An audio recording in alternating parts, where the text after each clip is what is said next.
Well, as you might expect, integrity of the game is still a hot topic in the National Football League as we head into the Super Wild Card Weekend. Not even just Wild Card Weekend anymore. No. This is Super Wild Card Weekend with the addition of another team in each conference. The integrity of the game, JJ. Going out there, laying it on the line. Trying to win. Especially coming from the New York Football Giants. What's good, y'all? Merry whatever day it is. It's the opening drive on 95.9 FM and AM 610, the Sports Animal. Jeff Siembieda and JJ Buck. Micah's at Radio Ranch. It looks like just J-Pole. Oh, look. No, there's Alden there as well. Back at ProView Networks downtown. JJ, the integrity of the game, says Joe Judge, that his 6-10 Giants should be in the damn playoffs. 6-10. I guess it shouldn't matter what your record is. Right? I guess it shouldn't matter. You play to win the game, as Herm Edwards once said.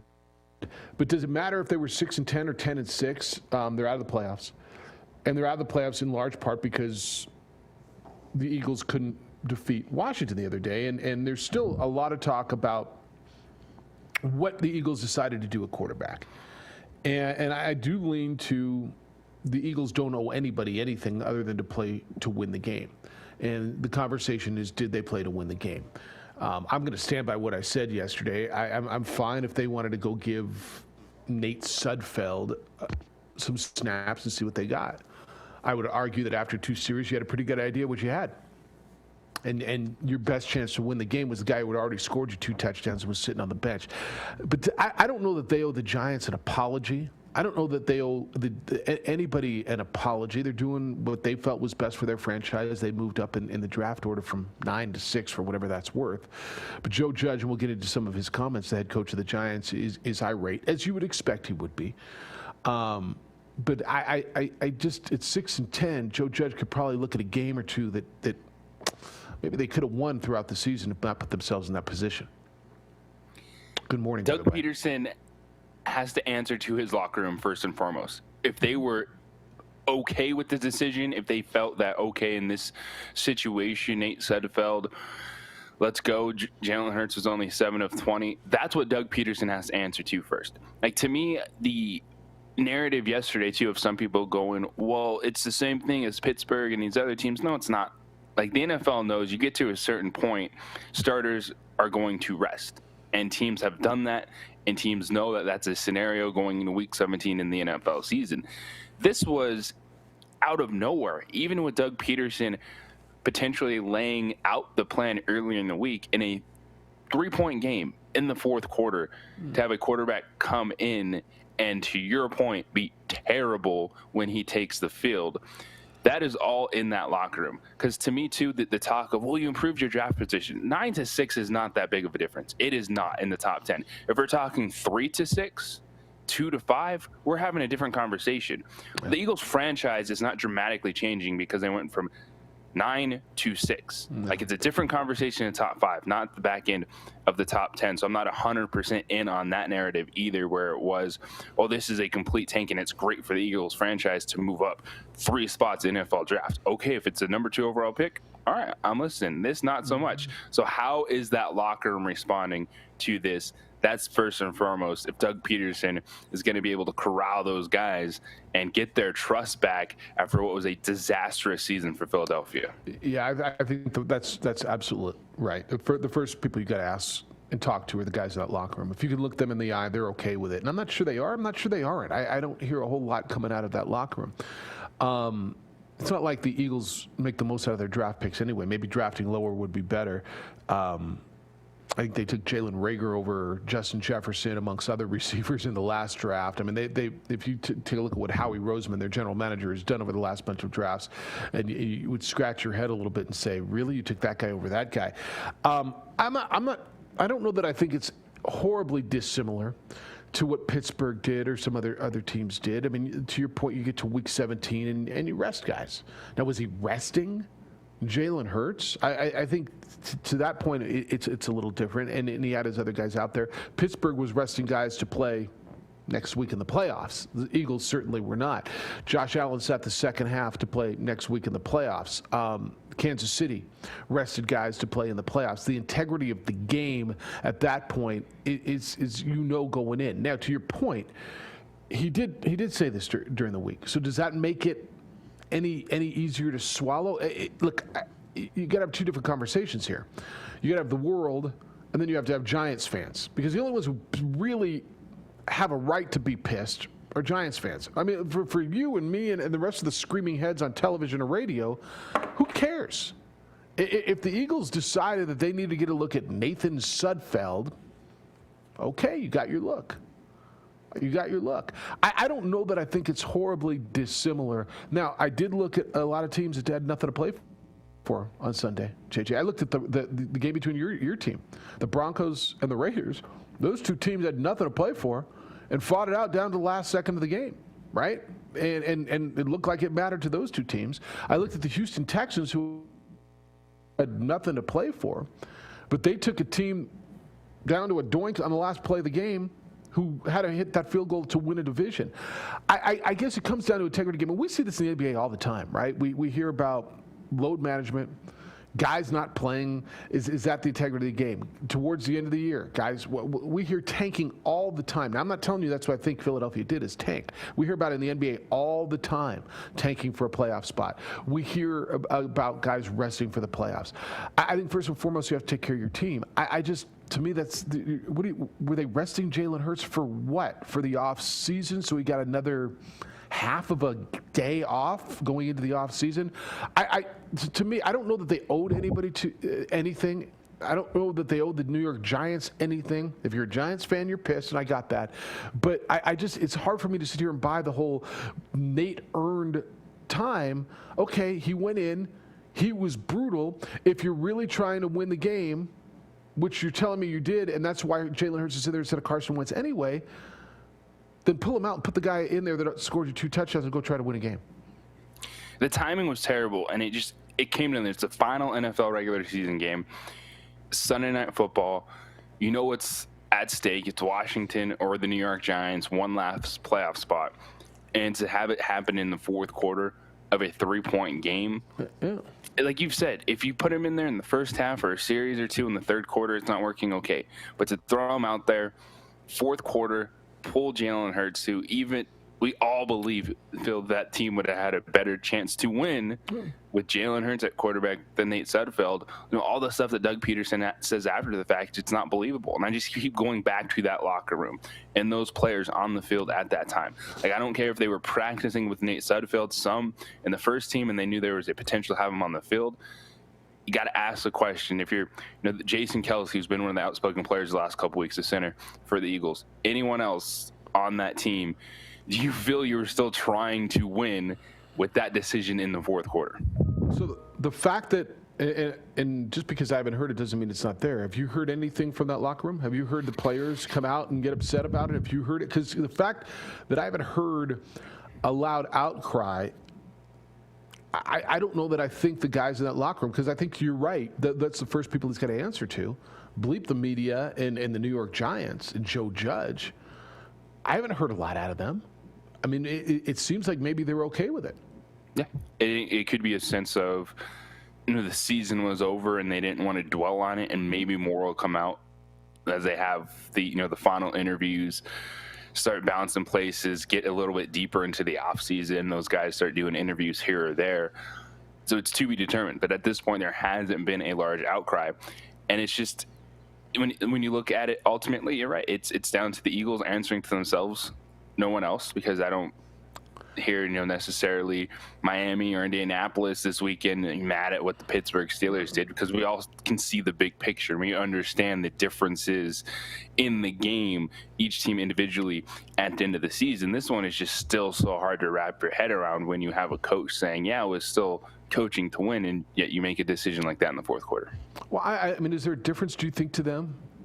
They go home, they're 4-11-1, as opposed to maybe they could have been 5-10-1? Like I told you a couple of weeks ago, I think there's a big difference between being 0-16 and 1-15. I do. But is there a difference between being 4-11-1 and 5-10-1? Does it matter to you going into the offseason? Do you think these guys care that they're getting the 6th pick instead of the 9th pick? Like I think they care about their damn jobs. I don't think they care about that. And so I don't know, honestly, JJ, I don't think you're going to hear a lot from the players. I think they're going to back their coach and say coach made a decision that he thought gave us best chance to win, and we went out and played to win. If you hear anything. To your point on the Steelers, by the way, the Dolphins, to me, have as much of a right, I don't know more, to be upset as the Giants do. The Dolphins are the team out. If the Pittsburgh Steelers, who lost by 2 points, by the way, with Mason Rudolph to the Cleveland Browns, and so the Browns get in. And those two teams, Browns and Steelers, will play again in the first round of the playoffs this coming weekend. If the Steelers would have beat the Browns, the Dolphins would be in the playoffs, right? Instead of the Cleveland Browns. Do the Dolphins have a right to be pissed? Because Ben Roethlisberger rested. They didn't play their best quarterback. They played Mason freaking Rudolph. He didn't give him a better chance to win. We watched the whole last year. I already know what he can do, what he can't do. And thrown around like a rag doll and hit in the head with a helmet by Myles Garrett. That's what I know of Mason Rudolph. If I'm the Dolphins, should I be pissed because the Steelers didn't play Ben Roethlisberger? So where's the integrity of the game thing come in here? Yeah, I'm not up in arms about that. I don't think necessarily whether it's, as we touched on, the Giants or anyone else. It's just more of that Eagles team. Like, it just doesn't make sense to me that Doug Peterson would still have all the trust of those guys to do that, make that decision in the fourth quarter. To your point, I get it. Like, if you're four-win team, a 5-win team at that point in time for those guys, what does it matter? I think it's just for them in that moment, it's finishing as best as possible. If you're grinding, yeah, you're not playing well, but you're going out there doing what you can, trying to win a game. You're in a one-possession contest against a division rival last week of the season, and then that's dropped on you in the fourth quarter. It could linger. That's just my only thing. It's just going into the offseason with how messy it all was. And it is, and it does seem like there's more organizational distrust from top to bottom in Philadelphia with the Carson Wentz situation. Who did they have to go to bench him? What does the future hold? Then just also this quarterback situation in the fourth quarter that we saw on Sunday night. I think there's something to that, right? Because of the Carson Wentz situation. And it would have been really interesting if, in fact, they would have benched Carson Wentz for Jalen Hurts. And he said to you, like, if Carson Wentz had played that most of the time, and then they get there and he says, we got to see what Jalen's got. We would have listened, right? Okay, let's see what Jalen Hurts can do. A, it's Jalen Hurts, your second pick. And B, Carson Wentz has been struggling. Jalen Hurts beat the Saints. Jalen Hurts had been making your football team play better. Jalen Hurts scored your 2 touchdowns in that game. I got it, he was 7 for 20. Guys start out poorly and get better. There's no argument, and I don't even think Doug Peterson was trying to give you the argument that Nate Sudfeld gave you a better chance to win than Jalen Hurts. No, there's no argument. But Joe Judge is just pissed and said the integrity game and there's disrespect and I'll read you what Joe Judge said when we get back, because there's a lot there, and I just wonder what you all think. 505-246-0610 is how to get in today. It's the opening drive. Jeff, JJ, and Micah, J. Pull, and Alden on the TV side. We'll get into Mountain West Conference basketball last night. Aztecs bounced back. Big win for West Virginia in NCAA basketball yesterday. Lobos getting ready to move on to the next series. Heisman Trophy goes today. We got playoffs and coaching news and all kinds of stuff to talk about. What's top of your mind today? What's top of your mind? That beard. To be determined. Yeah. We're here for you. Yeah. And I got a bunch of emails that we never even got to yesterday coming off a really busy weekend. I'll get through as many of those as I can. 246-0610. Let's hear from your emails, Jeff or JJ at 610knml.com. It's the opening drive on 95.9 FM and AM 610, the Sports Animal. This report brought to you by Q.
Well, I'm going to the frontier, walk up to the cashier, order up a root beer and a number one. Cover it with green stuff, one scoop is not enough. Find a booth is real tough, back by the Duke. Meet my family, meet my friends in the quirkiest restaurant I have ever been. All of Albuquerque's favorite spot, it's the Frontier Restaurant. The Frontier Restaurant is a proud supporter of ProView Sports Network.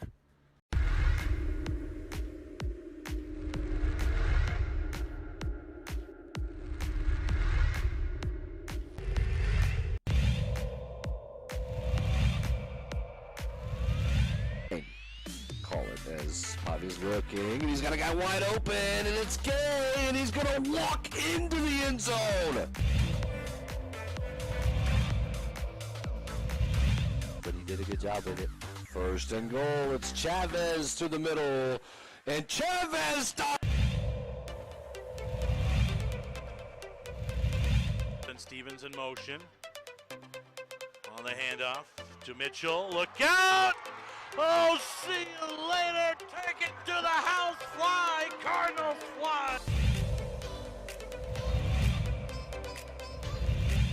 To the other side, provide some protection. And off to Webskowski again. Look out! See you later. Good night. Touchdown, Webskowski.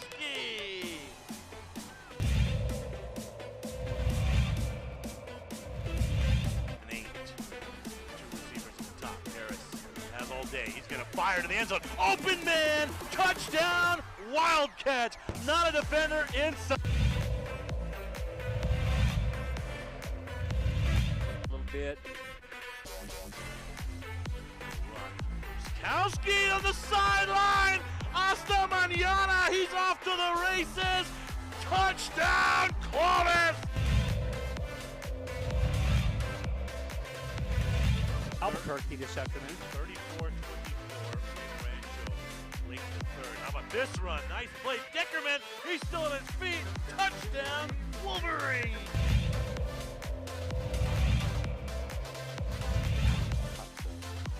Exactly what they want to get yards.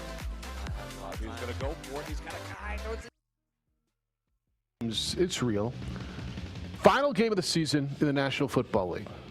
National television, they flex into it. You get to watch it on NBC. And JJ, I wonder if we'd be having as big a conversation if it was in the 11 o'clock Mountain Time window on Fox, and the game was earlier in the day and everybody didn't watch it, and maybe the Steelers and Browns were flexing into that game. I don't know. Maybe we wouldn't. But we're talking about what happened with the Eagles and Doug Peterson, their head coach, going to a third-string quarterback essentially, and his whole idea was, well, we just wanted to see what Nate Sudfeld had. Opening drive, Jeff Siembieda, J.J. Buck, Micah, Alden, and J. Paul. So Joe Judge is the coach of the Giants. Micah, you've got this clip, correct? And JJ, let me back up before he plays it one more time. The Giants pretty much are the ones upset, right? I mean, and it would be really, really interesting what the outrage would be if the Cowboys would have beat the Giants on Sunday, because it would be the Cowboys who would be in this situation. And how would you all feel, right? Micah, would you feel differently? Cowboy fan, would the feel here be differently? And I wonder if the feel nationally would be differently. I think Jerry Jones would probably have something to say, don't you? We'd say, what did Jerry say on his radio show on Monday morning, right? I mean, because if it was the Cowboys, don't you think we'd almost have a bigger outrage and a real big conversation here, and people would be jumping in if it was the Cowboys who were on the other side of this? I think to the point you'd have an owner speaking out about it, because he has that time slot each week where he talks about his team and he talks about the league. So there would definitely be a different reaction. And I also believe, though, there's a lot of other teams that don't want anything to do with this. That's right. Because they might have made decisions like this in the past going, we played maybe a backup quarterback down the stretch just because we felt more comfortable getting that top 10 pick for sure. Yeah, and before we play the clip, I want one other question, because this has been made a big piece, and I'm not sure I buy into it. The fact that it was a division rival, well, it was the Eagles were playing Washington, and if they were playing somebody else, it wouldn't matter, even if there was a playoff spot on the line. Hence the Steelers, Dolphins, Bills thing. Does the fact that it's a division rival, because I don't think it does, make it any more egregious? Does it play into it? Well, you've got to play, because it was a divisional game, you've got to play your top guys, and this is ridiculous. And yeah, you stuck it to one of your division rivals, and the Eagles got to stick it to the Giants. They did. The Eagles got to say, ha, ha, ha, we stuck it to you, and I know you hate us, and the Giants fans are going, bleep you, I don't hate buy anyway. that one bit. Me neither. That we're sitting there going, you know what? Of all the teams, we're going to do this just to get at the Giants. Like, was there something that we all missed between, like, Doug Peterson and Joe Judge in the past? The Giants-Eagles thing goes back a long time. Like, I mean, it goes back to the Joe Pisarcik fumble where Herm Edwards picked it up and ran it in. I mean, like, the Giants-Eagles rivalry is real and goes back, and it's an NFC East rivalry. It's real. But the fact that because they were playing Washington, because it was a divisional rivalry, you've got to go out and play all your guys. Really? Come on now. I think the NFL, if I'm not mistaken, everybody was playing a divisional rival yesterday, or on the last day of the season, right? I think every game was set up to be a divisional game, which, by the way, I like it that way. I think every game on the last game of the season should be a divisional game. I like the way they set that up. But I got a real issue understanding. So they were playing Washington instead of playing the Rams. What does it matter? I didn't get that. All right, Micah, you got Joe Judge. This is the head coach of the New York Football Giants. His team is the team that got nudged out of the playoffs. By the way, keep in mind, their record is a whopping 6 wins and 10 losses.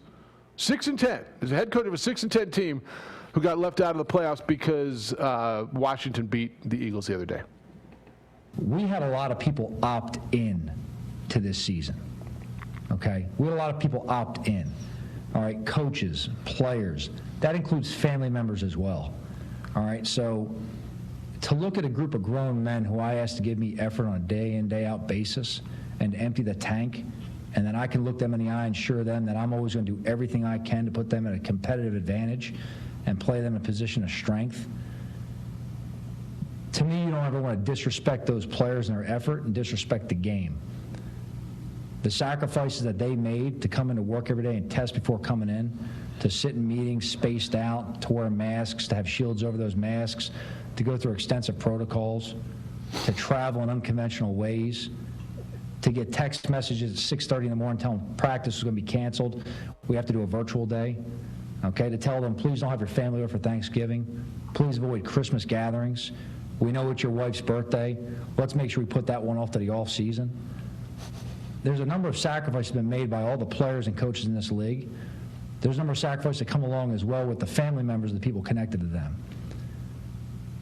To disrespect the effort that everyone put forward to make this season a success for the National Football League, to disrespect the game by going out there and not competing for 60 minutes and doing everything you can to help those players win, we will never do that as long as I'm the head coach of the New York Giants. We had 16 opportunities this year. That's it. It's our responsibility to take care of our opportunities and to perform better and execute the situations when they're on our plate. We don't ever want to leave our fate in the hands of anybody else. So we're not going to make excuses in an organization, not now, not ever. We had our opportunities. We need to learn from the lessons we have from this year and carry them forward. That's the experience you truly gain. But that's really the most important thing right there. I mean, our opportunities. So, very passionate. And I'll give him the respect of acknowledging what the players went through. Like, I've got a ton of belief in what they went through, the sacrifices. I guess it comes down to, do you believe Doug Peterson disrespected the game? Because that's basically what he's saying there, to disrespect the game, to not put your players in the best position to win. I think Doug Peterson potentially disrespected his roster, but that's an Eagles thing. Like, if you look at the New York Giants this season, like 16-10 was probably the perfect outcome for this football team, was running down their schedule. And there wasn't a game that they lost, and you're like, oh man, how did they lose this game? Like the way it played out for them and the having to play Colt McCoy a little bit too in the year is how you get to 6 wins. So you can be upset, but ultimately what he eventually finally got to the point of is anytime you leave it in someone else's hands, you don't have anything to complain about because you didn't handle your business. Yeah, their biggest loss of the season, by the way, was losing Saquon Barkley. They lost their best player early in the season. He was out for the whole season, and second season in a row, essentially, that they lost their best player. I think your point is dead on. I mean, you're 6-10. JJ, would his argument carry more weight if he was 10-6? Would you listen to him more? Would you listen to Giants fans more? Would you listen to people more if that game came down to them being 10-6 and getting left out as opposed to 6-10? Because honestly, I think I might. I'm with you. If you're in a position where you do everything you can on the plus side. The only reason that the Giants were there, along with the Cowboys and Washington, is because they were all not very good at football this season. And thus a poor season still had them there at the end. Like, I understand the frustration. It's coming from Giants camp, but ultimately 6 wins. That's the difference. You win 8 games, you win the division. 6. Yeah. No. I wonder what kind of bonus it cost him to not make the playoffs and win the division. Like I don't believe Joe Judge's anger is motivated by a bonus. Just curious what the bonus was in his contract to win the division and go to the playoffs. All right, 505-246-0610.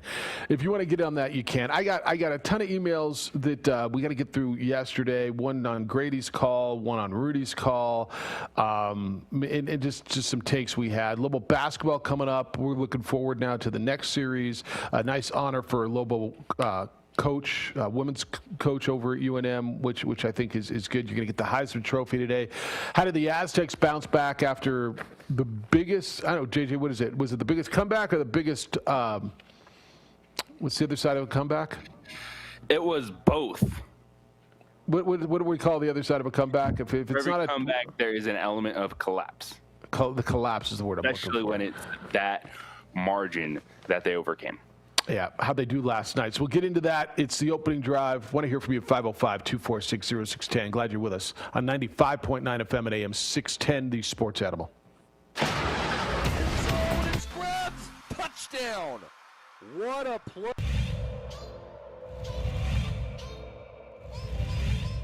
And long here for the Storm. Handoff to, we're going to fake the handoff, excuse me. Davidson on the deep ball, he's got some space, and it's caught!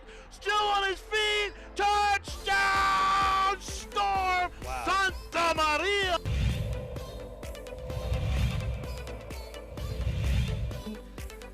And so they'll send one deep and returnable at the 2. Usually Volcano do either a reverse or a fake reverse, and here it is a reverse. And a move to the outside, there is a lane, look out! Shot out of a cannon! Rodriguez is going to take it all the way.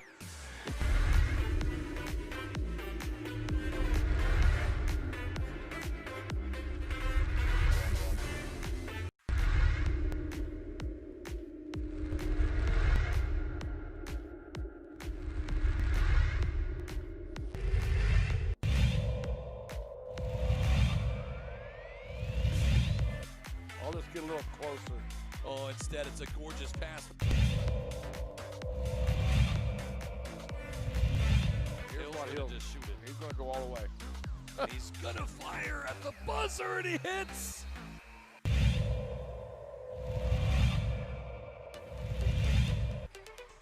Great pass, Hadbury, and thank you very much.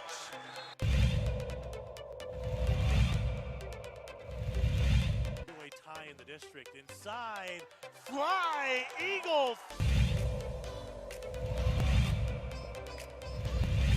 Chavez uses some athleticism, and then Morris down low, able to finish. You called it, Steve, in 10 seconds, and look at this, stripped, stolen Watson.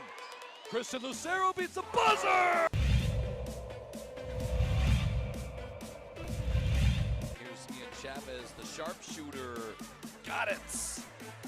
couldn't have said that any better. The answer. Last night, San Diego State 78-65. They beat Colorado State. That's coming off of that gigantic collapse or big comeback from Colorado State, however you want to look at it, a couple nights ago where the Aztecs were up by 26. The biggest comeback in the history of Mountain West Conference basketball. Jordan Shackle led the way. He had 28 points for San Diego State and was unconscious from the three-point line. Shackle was 8 of 11 from three-point land yesterday. He had 28 points. Matt Mitchell had 12 for San Diego State, and Gomez, the transfer from Cal State Northridge, came off the bench for 13 for the Aztecs, so they go to 1-1 in conference play. Also in Mountain West last night, Fresno State 81-61 over Wyoming. It's Fresno State's first conference victory of the season. Orlando Robinson led the Bulldogs, 33 points and 13 rebounds as Fresno State goes to 3-3 and Wyoming, just their second loss of the season. They're 7-2, 1-1 in Mountain West play. And then San Jose State non-conference last night beat Benedictine of Arizona. That's the same Benedictine of Arizona that the Aggies beat 80-64. That was a non-conference game. So the Aztecs and Bulldogs are winners, and then San Jose State wins out of conference. Coming up next, Lobos on Wednesday will be, they'll be in Lubbock. And they'll play Utah State and then Boise State and Air Force. Aggies had their WAC openers plural against Dixie State postponed. More COVID. Man, I think Chris Jan's going to lose his mind at some point. It's the opening drive. Jeff Siembieda, JJ Buck. JJ, a guy that just wants to play, and he seems like he rolls with the punches pretty well. But they're out there bubbling, and you got to figure they had one positive test within, so they've got to shut it down again. Their last game out was that come from a head loss to Cal State Northridge. They played one game in about a month. I think it's over a month now, and now the conference opener has been delayed. Jan spoke to the media yesterday, and this was before he got the result, and said, we're probably going to have more games canceled. And sure enough, a couple hours later, boom, another game canceled. You got to feel for New Mexico State. I don't know what to expect from them in the WAC. People, they're going to lose a game. I promise you they're going to lose somewhere. They're going to go to Cal Baptist and get beat or something. And people are going to lose their mind. How could they lose to that crappy team? Right? Because they played one game in a month at this point in time. Look what happened. Cal State Northridge, 38 minutes. Feeling all right. This is what you'd expect out of New Mexico State. The last 2 minutes, poor execution, bad defense, no offense, and those things happen when you don't get to play the game of basketball. And listening to Chris Jans yesterday, it was a incredibly frustrated coach, but ultimately, there's nothing. You can't get angry, because it doesn't do any good. It doesn't change anything. It's not going to make those games happen in the future if you're just angry and start screaming about it. And so I think he's handling it the best he can to be a steady presence for his basketball team. I think my frustration would be, like, how does this keep happening? Like, you're just another tier 1 positive test. You've just got to be pulling what hair you have left out if you're Christians. Yeah, and how does it keep penetrating our bubble? What are we doing that somehow we're getting a test to your point in the tier 1 bubble? Is somebody going out? Is it coming in? Like somehow it's shutting us down again. So obvious frustration there, but Aggie fan, I feel you, because their series against Dixie State was postponed. Fresno State got their first win, 81-61, a total reversal from what happened 2 nights prior with them and Wyoming. Robinson goes for 31 for them. And I don't know that I think Fresno State's very good. I think their coach is a pretty good coach. I think this is a down year for them. But that was a total reversal on Wyoming. And it shows, I think, a lot of what's going to happen in these 2-game series. It's going to be dramatically different. So the same thing happened. Boise State beat San Jose State by like 50, came back. It was a one-possession game in the final seconds. We're going to see a lot of that in these quick, day turnaround, 48 hours between the games, because you think you're locked in, you think you're focused, and something's going to happen. It was an impressive victory for Fresno State, because I like this Wyoming team, and they've been nice. They've got some really good pieces on that squad, like what they have in the backcourt. Hunter Maldonado is a good player, but Robinson is the guy that if you saw him last year, he flashed. I mean, he's an all-conference type of player, and he had one of those special nights that you need to beat a team by 20 points on the court. Yeah, and then the Aztecs bounced back. They were up big all night long. 78-65 was the final, so it ends up being 13. It got down to 14 at one point, and you said, "Oh, we got a game." And then Shackle hit some shots. Shackle hit 8 3-pointers last night. I think he was 8 of 11 from three-point land. He had 28 points and 9 rebounds. Aztecs shut him down last night, and it looked all business for San Diego State. Obviously, that was a tough one for them to sit on, listen to, look at, and hear about for the last couple of days. And they came out. Headlines were everywhere. Yeah, right? Yeah. It's just San Diego State loses 26-point lead. And it's always you have a moment like that. It's both. It's a comeback and collapse when it's a margin of that they overcame of that size. But Shackle has been one of the most impressive players. Just the evolution of his game. Yeah, he's a really good shooter, and he showed it again last night. But you watch him; he's scoring at all levels, and that team needs it because San Diego State does not have a player on that roster you look at and go, "That's one of the best guys in the conference." But together, they can be the best team in the conference. So that program, and would you agree with me, has done as good of a job consistently blending transfers and developing players. And so I say that where you watch what Shackle's become since he was a freshman. You watch what Matt Mitchell has become since he was a freshman. Guys like that to blend in with the Malachi Flynn's from last year, the Gomez from this year, the Mensahs. They always seem to find a fifth-year transfer big guy, whether it was Wetzel last year or the guy they got from Maryland this year. It feels to me that they do as good of a job. So there seems to be a base. And we had this big conversation yesterday about transfers in UNM and how you don't know these guys. They seem to be able to keep core players and develop. And for whatever reason, guys are willing to go to San Diego State and sit and not play a ton for the first year, maybe 2 years, and get better and wait their turn in line and earn playing time like Shackle, like Matt Mitchell, and blend them in with the Xavier Thames, who I think he came from Washington State. Malachi Flynn came from Washington State, right? Wetzel from was it Vanderbilt? They seem to do the best job of that. Am I wrong with that? Winning. Yeah. Yeah, but they're winning because they're blending, right? I mean, because go in, stay the course because it's a good atmosphere and they're winning. And I stick around this program, we're going to have an opportunity to do something. Yeah.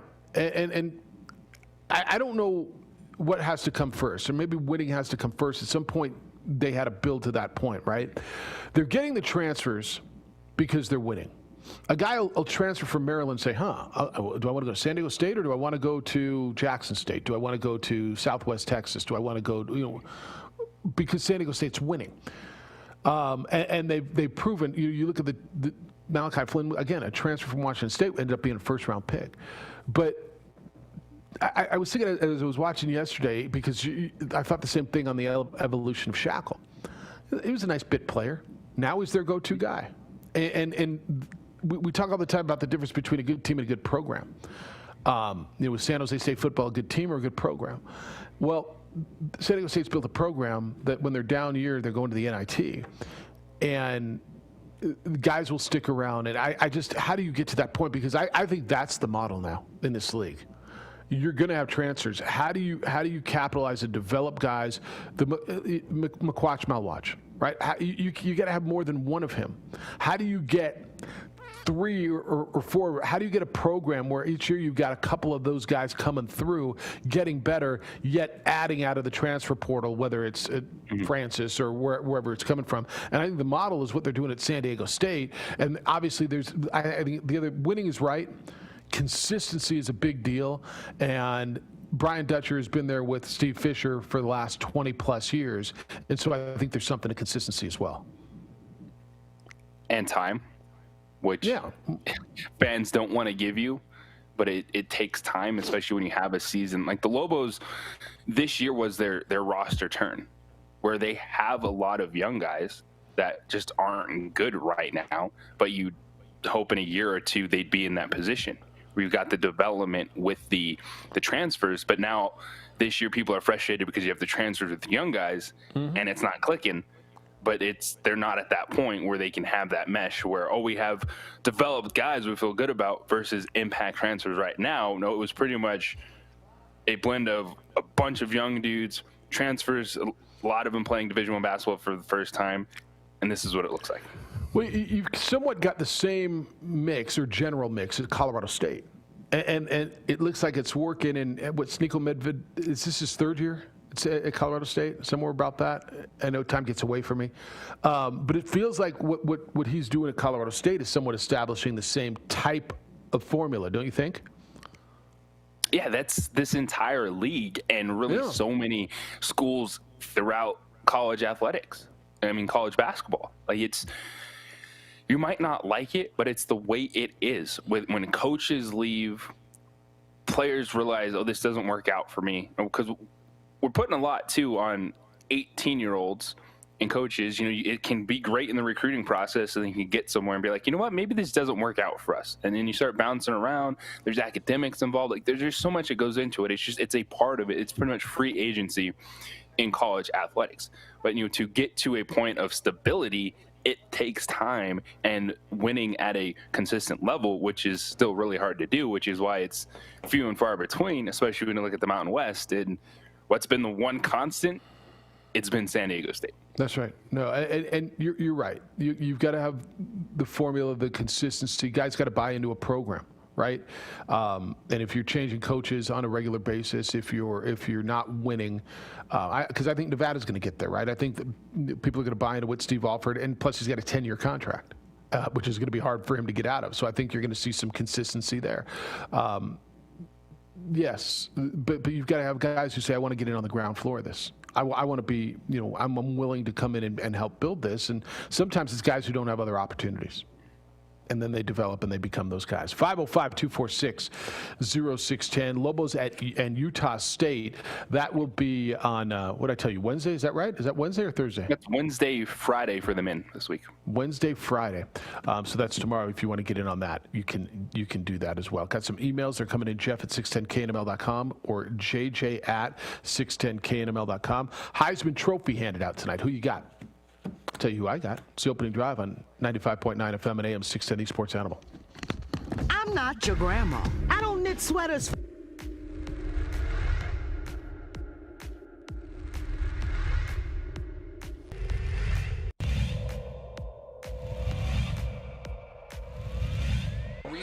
Moreno extra pass.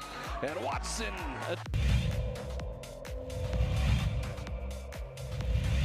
Out with it, Gallegos, and he's going to run all the way. Window, yes! Able to get out of it. How did he find Battle? It's to Cunningham, and it... Ramos' hand. Ramos puts it up, beats the buzzer!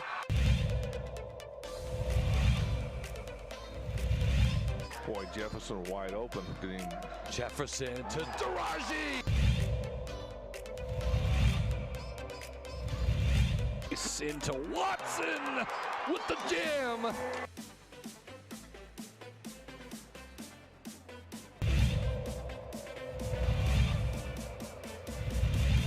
Far the ball again. Another steal by Davina Lovato, and here comes Agbaiosi.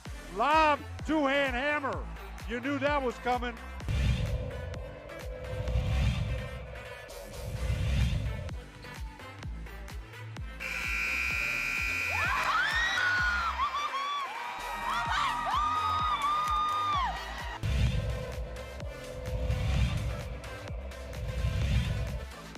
Devils is all over the place. Heck about the lob to Agbaiosi, the one-hand hammer. Put up. And a drive from Parham.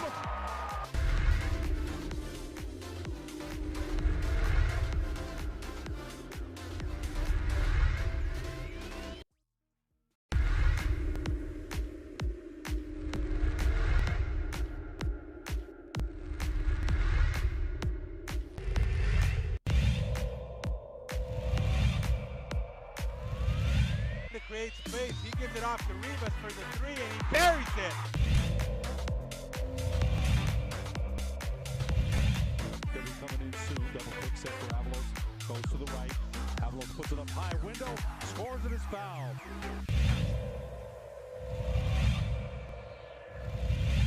Right here by Lewis all the way, coast to coast, and finish. What a Around the screen against White. Step back. It's blocked. JB with the block.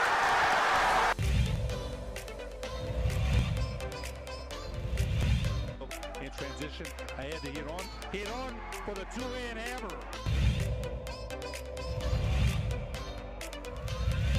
Minutes to go. They've got a shot. They have a chance, and it's put up, and it's good. What a three that is by Jalen.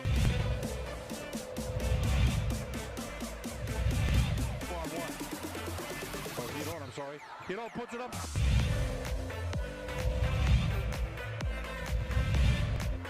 Rebound Cowboys. Right side David Hall.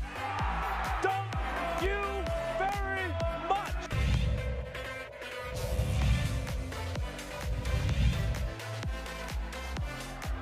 Here come the Cowboys. Domina Lovato lays it up. Missed it.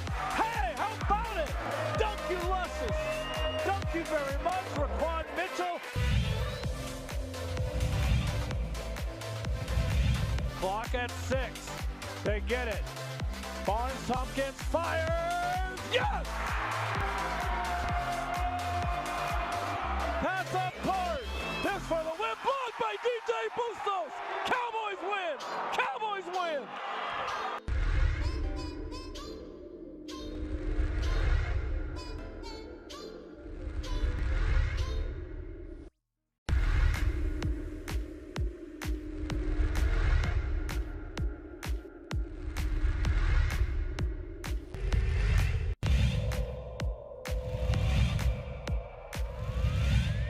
second field goal. He's got 4 points. Watson, though, goes all the way.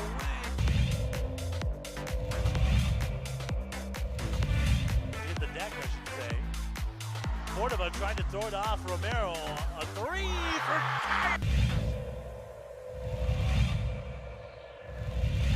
Set out to Jutapia. Nice move behind his back. It's a good... Lawrence of Clemson. Who you got? It's the opening drive on 95.9 FM and AM 610, The Sports Animal. Jeff Siembieda, JJ Buck, Micah, J. Paul, and Alden. 3 Alabama guys. Shortened season. I got Devontae Smith. I think the wide receiver is terrific. He 20 receiving touchdowns in a shortened season. First guy since Devontae Adams at Fresno State in 2013 to go. Devontae had 24 that year. Never was considered for the Heisman Trophy at Fresno State, by the way. To me, he's the best player in college football. But Trevor Lawrence, if Trevor Lawrence didn't miss, 3-4 games, we might be having the conversation about another quarterback, another Clemson quarterback. But to me, he stayed healthy. He played at a high level. He's terrific. He seems like a humble young man. Not that that should matter. I don't know that it does or does not. But I'm on Devontae Smith. I agree with you. He was my number 1 player in the Heisman voting. I think that the Alabama team is tough. Mac Jones, Najee Harris, I went back and forth for 3rd place. Ultimately, I think I gave it to Mac Jones. I just liked some of his stats overall. Kyle Trask at Florida. I think he was phenomenal this season. But it's also one too where I think it's time to retire the Heisman and just have the other awards where you have your offensive player, your top running back, because I think it's hard to judge the best player in college football when we're always just voting quarterbacks, wide receivers, and running backs. Why? Why? What good does it do to retire the Heisman?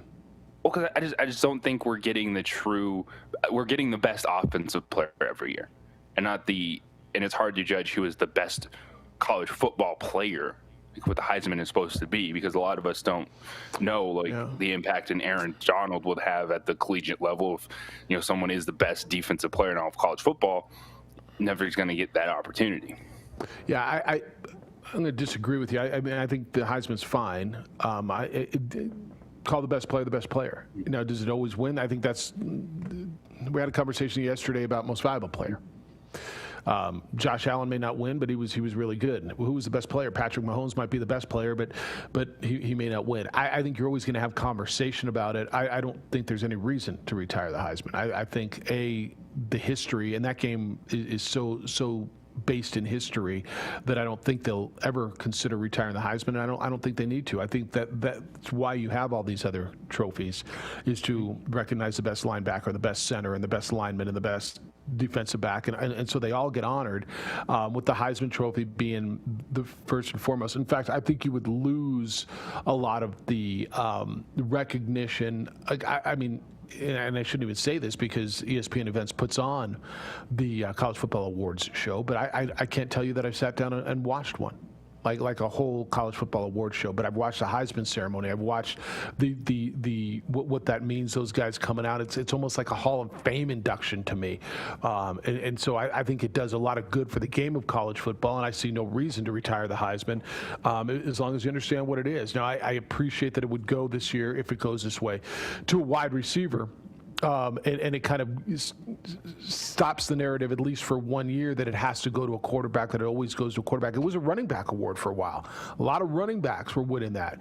And the running backs were, for a while, the best player in the game.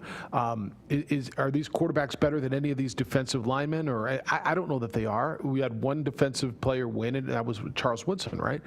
But I'm going to disagree with you. I see no reason to retire the Heisman. And you've got these other awards that recognize everything that you're talking about, and I see no reason to have the Heisman not sit at the front and foremost of all these awards and be the bell cow of this and bring the attention, and it's got its own show, and there's something about the Heisman Trophy and that pose and that whole thing and the history and the nostalgia that goes behind it and the players who have won it, and it doesn't guarantee you that you're going to be a good pro. It means you're a hell of a college football player.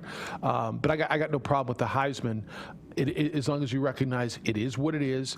The only time I ever had a problem with the Heisman was when Gino Torretta won it and beat out a guy named Marshall Faulk. That was ridiculous. But other than that, because Marshall Faulk should have won the Heisman instead of Gino Torretta. But other than that, I got no problem with the Heisman. Yeah, it's fair. I think it's through the evolution of awards.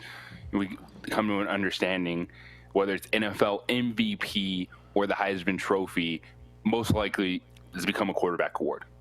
And it's just the way it is. To your point on what it means and its impact in college football, I do agree with it. I just think it's tough to sell it as best player in the game when it's just always that stage is going to just be full of offensive players. Yeah. And I get that. And so how do you include some defensive players? And it's hard to quantify what they've done, right? Especially defense. Well, you got this many sacks and this many tackles for loss. And I get that. And you've seen more defensive players getting votes over the years. And again, you finally saw one, what was it, 20 years ago now? How old would Charles Woodson win that thing? I mean, it was a number of years ago. And so it's hard to quantify. Now, do you quantify the best players? Who's the first pick in the draft? Tends to be a quarterback, right? Now, that doesn't always mean he's the best player, and it isn't always that way. But I think the fact that it should go, and I think it will go to Devontae Smith this year, kind of eases that narrative a bit, at least for one season, that it's a quarterback award. Will it be again next year? I don't know. Now, is it going to be a quarterback, receiver, and running back award? 98% of the time, yeah. Yeah, it will be. I can't see an offensive tackle winning the Heisman Trophy. 1 minute. Ever, by the way. But, I do believe you'll see another defensive player win it sometime in our lifetime. But it is what it is. I got no problem with the Heisman Trophy being what it is, as long as you recognize what it is. And it's like that with any award, right? Who won the MVP in the league NBA last year? Was it Giannis? Who's the best player in basketball? Is it LeBron? Would Steph Curry win the MVP? Was LeBron still the best player in the league? MVP is not necessarily always the outright best. Right, and so but my point is, you got to take a look at awards and realize what are they, and how do we get there, and recognize them for what they are. It gives us conversation. I'm all about the Heisman. I don't know that I'll sit and watch the whole ceremony tonight, but I see no reason for it to go away. 505-246-0610. What thinks you? JJ says maybe it's time to retire it. No way. No way. I think it's too steep in tradition. It's the opening drive on 95.9 FM and AM 610, the Sports Animal.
Well, I'm going to the frontier, walking to the cashier, order up a root beer and a number one. Cover it with green stuff, one scoop is not enough. Find a booth is real tough, back by the Duke. Meet my family, meet my friends in the quirkiest restaurant I have ever been. All of Albuquerque's favorite spot, it's the Frontier Restaurant. The Frontier Restaurant is a proud supporter of ProView Sports Network.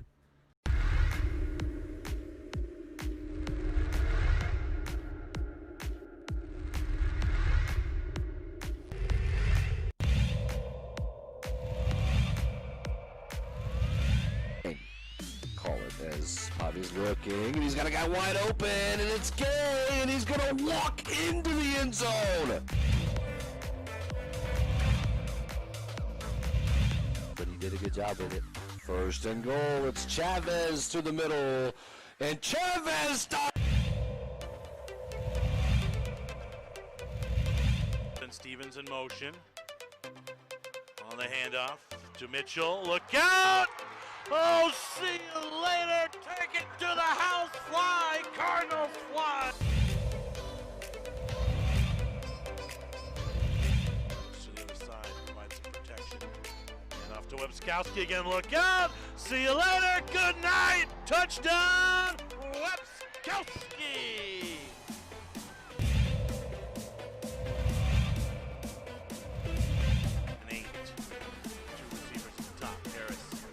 Day. He's going to fire to the end zone. Open man! Touchdown! Wildcats! Not a defender inside.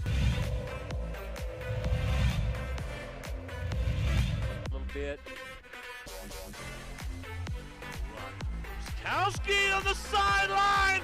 Hasta mañana! He's off to the races! Touchdown, Clovis!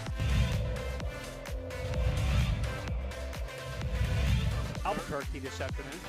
34-24, Rancho,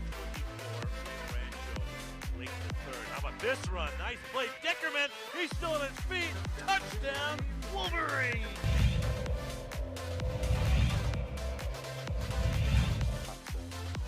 Exactly what they want to get yards. He's going to go for it. He's got a guy towards the end zone. It's Krebs. Touchdown. What a play.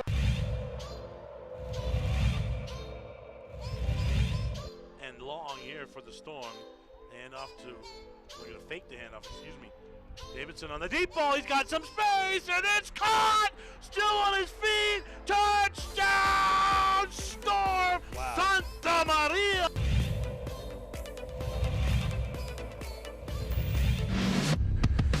Well, as we head into a super, not just a wild card weekend, boys and girls, as we head into a super wild card weekend. Starting off with the Colts and Bills, and then the Rams and Seahawks, and then the Buccaneers in Washington here on the Sports Animal on Saturday. Super because they've added another game in each conference, JJ.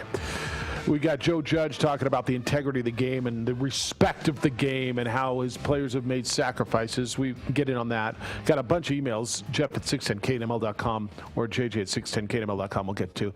Talking about the Heisman Trophy tonight. We're going to get into some of the coaching stuff.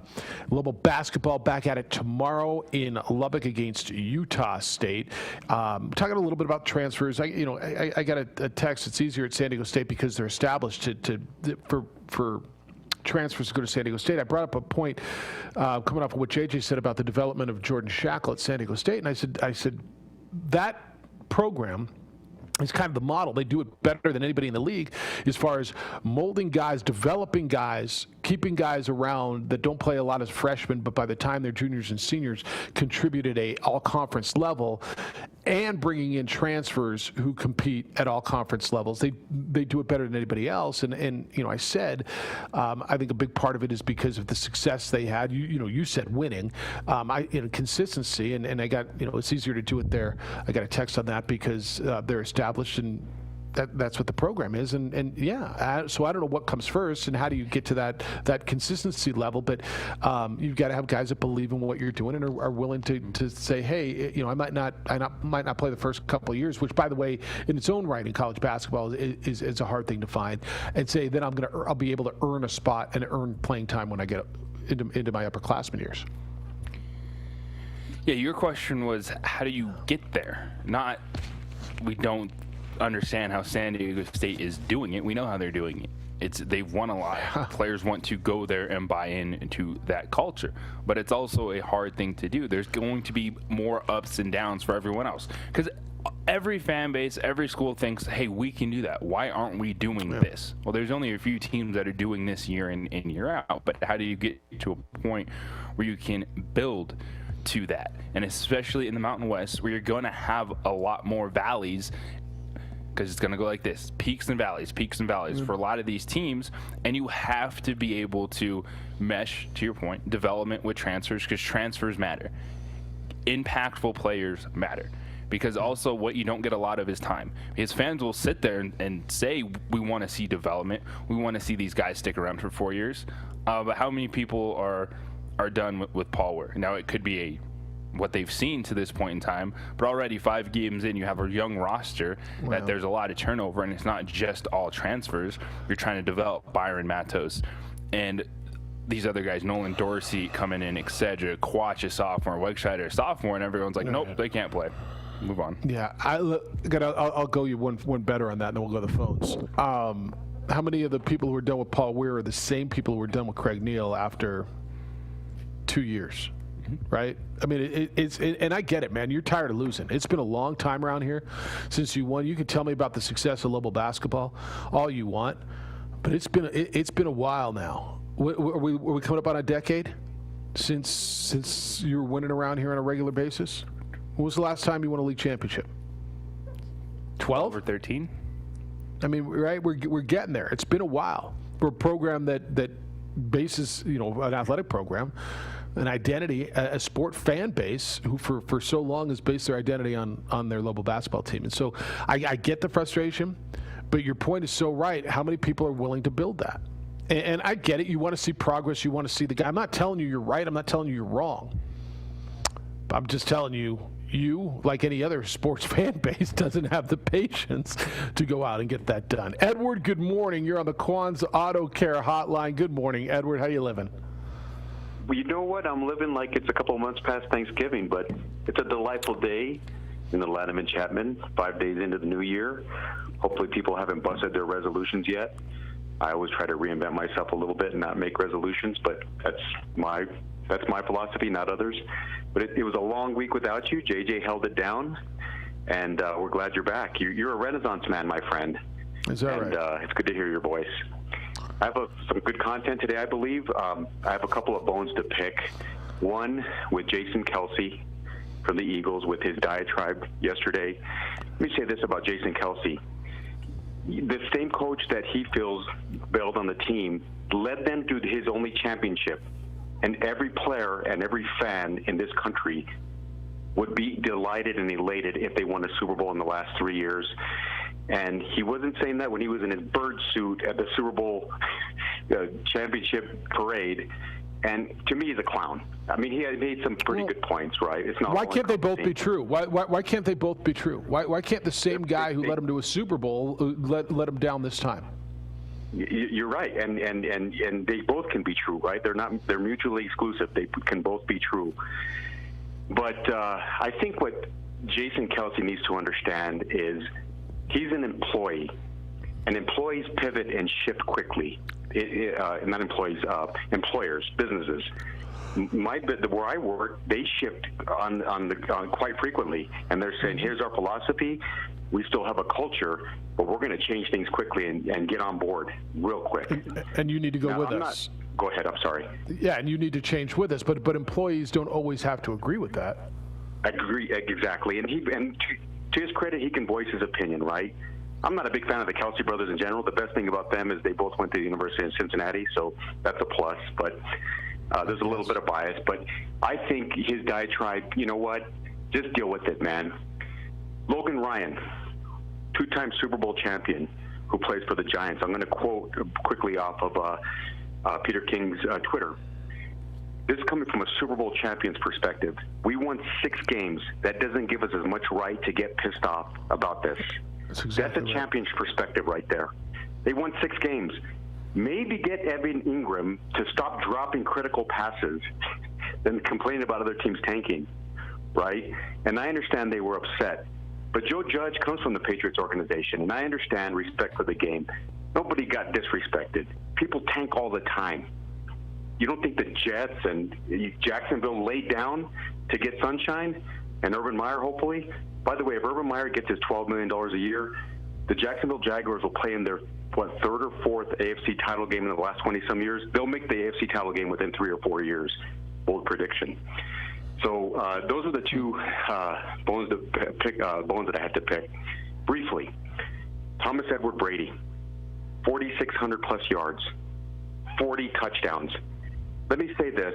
Had they had a preseason, had they had a full camp, and I know every team didn't have it, learning a new vernacular, learning a new coaching staff, which, by the way, their coach is goofy and runs his mouth, learning that you're trying to influence the culture, he would have thrown for 50 touchdowns this year. The dink and dunk perspective, I think he was 3rd in the league in yards per attempt. And, you know, he had 12 picks. A lot of them were early. The last 4 games, I think he had 1. Do I think they're going to the Super Bowl? Probably not, right? But for him to come out at the age of 43 and have those statistics was stellar. And I just don't think people are throwing enough weight on that. It was incredible. One last bold prediction. I think we're going to see the Buffalo Bills in the Super Bowl. Josh Allen improves every week. The guy's amazing. For him to go from where he was 3 years ago to where he is now, and with Diggs and the small guy Beasley and that complete offense and the solid defense they have, if things line up, and I think they're going to play Pittsburgh in the divisional round if they get through, and Kansas City I think is going to have to contend with both Baltimore and then a Buffalo team. I think the AFC playoffs are going to be fascinating. Super Wildcard Weekend is going to go off the hook. I think the NFL will evolve and let an 8th team in per conference next year and not have the number 1 seed bye and make everybody play. I think we're going to see that next year. Then half the teams get into the playoffs, and the Cowboys will have no excuse because they keep letting teams in, and they still can't make the playoffs. That's my parting shot. Gentlemen, thanks for letting me share my thoughts. Have a delightful day. Good day, sir. So I hope they don't, JJ. I love more football. Like, people will tell me, oh, how can you say, letting more teams in, that's more football? How is more football a bad thing? I'll tell you why. Because I'm listening to the coach of a 6-10 football team complain that they're not in the playoffs. That's why. Now, you're going to tell me on the other side, well, it would be a 10-win Miami team. Okay. I'm listening to a coach of a 6-win football team complain that they're not in the playoffs. Now, that they wouldn't be in the playoffs. Arizona would be. I understand if they expanded one more. I just don't know that I always, now this is me, and I heard Ned say it a lot last week. I'm old now, and when you get old, you'll feel this way, right? That's his thing. He's an old guy. But I used to love the baseball playoffs because 4 teams got in, or what was it? 3 teams, 2 teams, 4 teams, right? And then it was 6 teams. Then it was 8 teams. when you're letting half the teams in the playoffs, to me, it dilutes the regular season. Like, you're still playing for something. You're playing for seeding, and you're just playing to get in. To me, basketball, hockey, I mean, we let, 16 out of the 30 teams in? To me, that's too many. And that's just me. I'm not telling you, like the regular season to me should, if you're going to play 80-something games, or you're going to play 17 weeks in football, I feel that the regular season should mean something, and that should pare it down. And I think I'm struggling with going to 7 in each conference, and I think 8 is too many in each conference.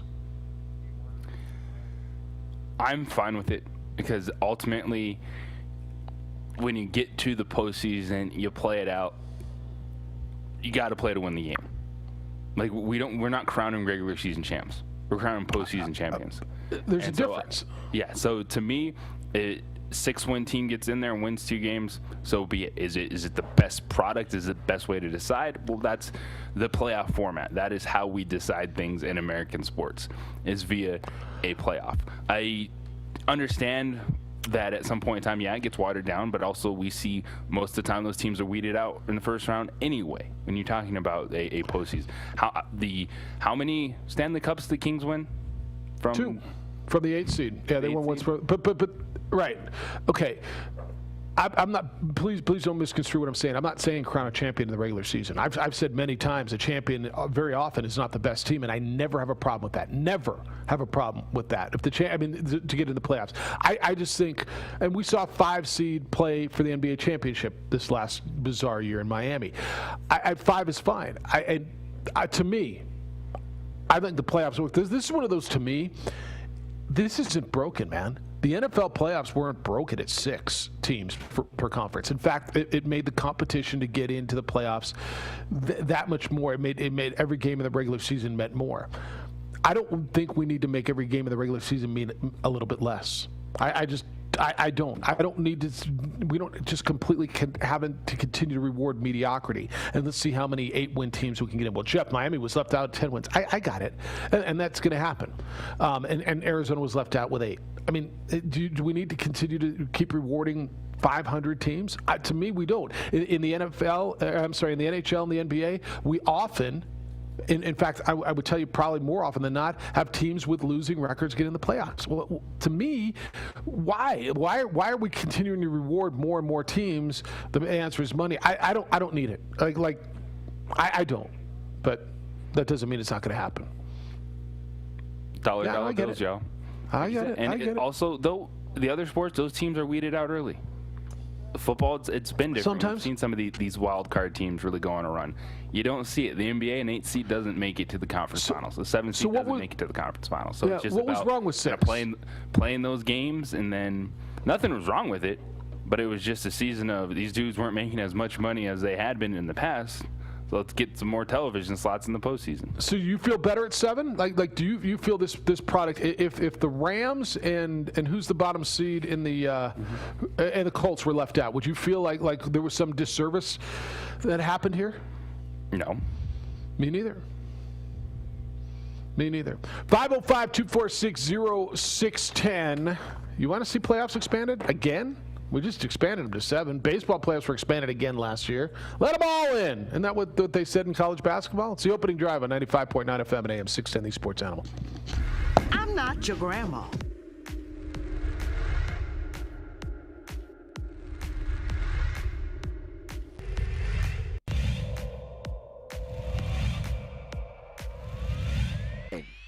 Call it as Javi's looking, and he's got a guy wide open, and it's Gay, and he's gonna walk into the end zone. But he did a good job with it. 1st and goal. It's Chavez to the middle, and Chavez stops. And Stevens in motion on the handoff to Mitchell. Look out! Oh, see you later. Take it to the house fly. Cardinals fly.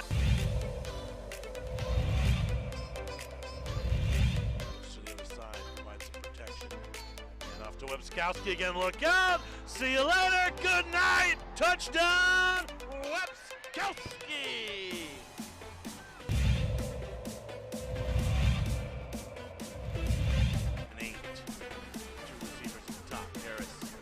day. He's going to fire to the end zone. Open man, touchdown, wild catch. Not a defender inside. A little bit. Kowski on the sideline. Hasta mañana. He's off to the races. Touchdown, Clovis. Albuquerque this afternoon. 34-24. Rancho late in the third. How about this run? Nice play. Dickerman. He's still on his feet. Touchdown, Wolverine.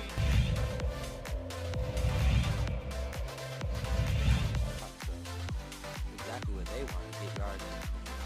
He's going to go for it. He's got a guy towards the end zone. It's grabs. Touchdown. What a play.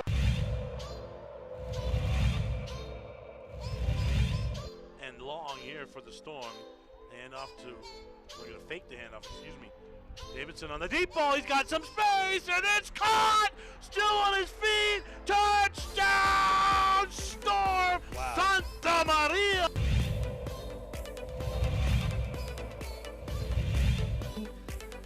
And so they'll send one deep and returnable at the 2. Usually Volcano do either a reverse or a fake reverse, and here it is a reverse. And a move to the outside. There is a lane. Look out! Shot out of a cannon. Rodriguez is going to take it all the way.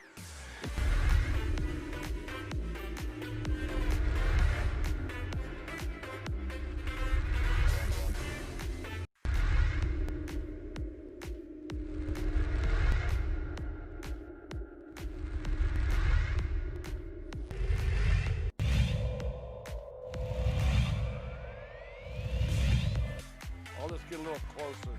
Oh, instead it's a gorgeous pass. Here's what he'll just shoot it. He's going to go all the way. He's going to fire at the buzzer, and he hits.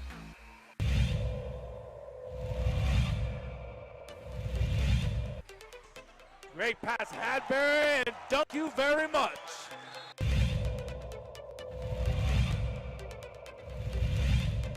Tie in the district. Inside. Fly. Eagles. Chavez uses some athleticism. And then Morris down low, able to finish. You called it, Steve, in 10 seconds. And look at this. Stripped. Stolen Watson. Christian Lucero beats the buzzer. Here's Ian Chavez, the sharpshooter. Got it. Could have said that anything better. He answered the question. He On got a another steal one. at the buzzer. Back to back for Chavez. To the paint. Medina from the volleyball lines. Medina wants another one from deep. Oh, he wants 10. Rewarding mediocrity. Is that what you want? Do we expand the playoffs? Some of you do. Some of you don't. I don't. I don't need it. I mean, like I like football, man. I enjoy it. I jones for it. I watch too much of it. I was playing golf the other day on Sunday with Red Zone in my cart, and former Lobo Pro said, "Man, you really like football, huh?" And I'm like, "Well, I kind of do, and I got to talk about it." But I like people tell me more football is a good thing. I just at some point, let's reward. Let's make it a reward instead of half the teams get in. That's me. Ray, you're up. 505-246-0610. Good morning, Ray. You're on the Quan's Auto Care Hotline. What's good? How's it going, guys? Good, Ray. A couple of things. One is I know they're never going to go back down to 6 teams in the playoffs, but I would like to see an 8th team in the playoff because you're giving the home team that has the number 1 seed, you're giving them home field throughout the playoffs. But then again, you're giving them a bye also. I don't think that's right. Like Kansas City this week, they didn't play none of their guys on the game on Sunday. So basically, you're giving your starters 2 weeks off to heal and get healthy while the other guys are playing week to week. And they don't have, you're giving them an advantage playing at home already to begin with. Why are you So let me back you up. Having a bye? Yeah, Ray, so then what was wrong with giving the top 2 teams a bye, and what was wrong with when it was at 6? I don't think anyone should have a bye. Okay. To tell you the truth, I think you should just play straight up that following week, the number 1 seed, you're giving them an extra week off. So for Kansas So that would be go to City, A. 2 weeks off. Yeah. And So that would be go to A. I think they should just play right away. But another thing with the Lobos, I call you guys every year. Paul Weir's defense, I don't understand his defense. That switching defense that he does, they don't play tough man-to-man and go through picks. The pick's not even happening yet, and you got the guys for the Lobos switching to different guys. And always the point guard ends up guarding a 7-footer in the paint. I don't understand his defense that he runs. Maybe you guys can help me out, but I call you guys every year, and I think it's one of the worst defenses in the league. Thanks. All right. Thanks, Ray. You want to comment on his switching defense? It just all depends, right, what a team is doing and how you want to defend the pick and roll. Do you want to his point, switch it, which he doesn't like, or fight through the picks, or what are you giving up? I think this season it's not necessarily a pick and roll defense. I think it's committing to a style. I think this team needs to be a half-court basketball team on both ends of the floor, not try to speed the game up, not try to press, because I don't think it's going to work out for them if they get into an up-tempo game where they have to then all of a sudden score a basketball, because I don't know where that scoring on a consistent basis is going to come from. I hate keeping drawing a comparison to San Diego State, but they switch on everything too. But they've got different athletes, right? There's so many interchangeable guys on that. Now, granted, they've got a Gomez at 4'2", and they've got Mensah at 8'3". I'm obviously exaggerating the difference, but so much, from their 2 to their 4 are big, long stretch guys that can guard most positions. I think that's what in some respects, I think Paul looks at it and says we got a lot of athletes that are very similar. So if we switch, we can still create less mismatches. Is that fair? And that's what the game of basketball, that's what sport is about. It's become, yeah. It's you have a defender, you want to get him off a certain guy, and if you see a team defending the pick and roll a certain way, you run those mismatches. We see it like every year in the NBA. That's all playoffs, or it's like, oh, boom, let's run the pick and roll to get Steph Curry on this forward. And it's about, to the previous caller's point, what are you doing to defend it? Are you going to stay there?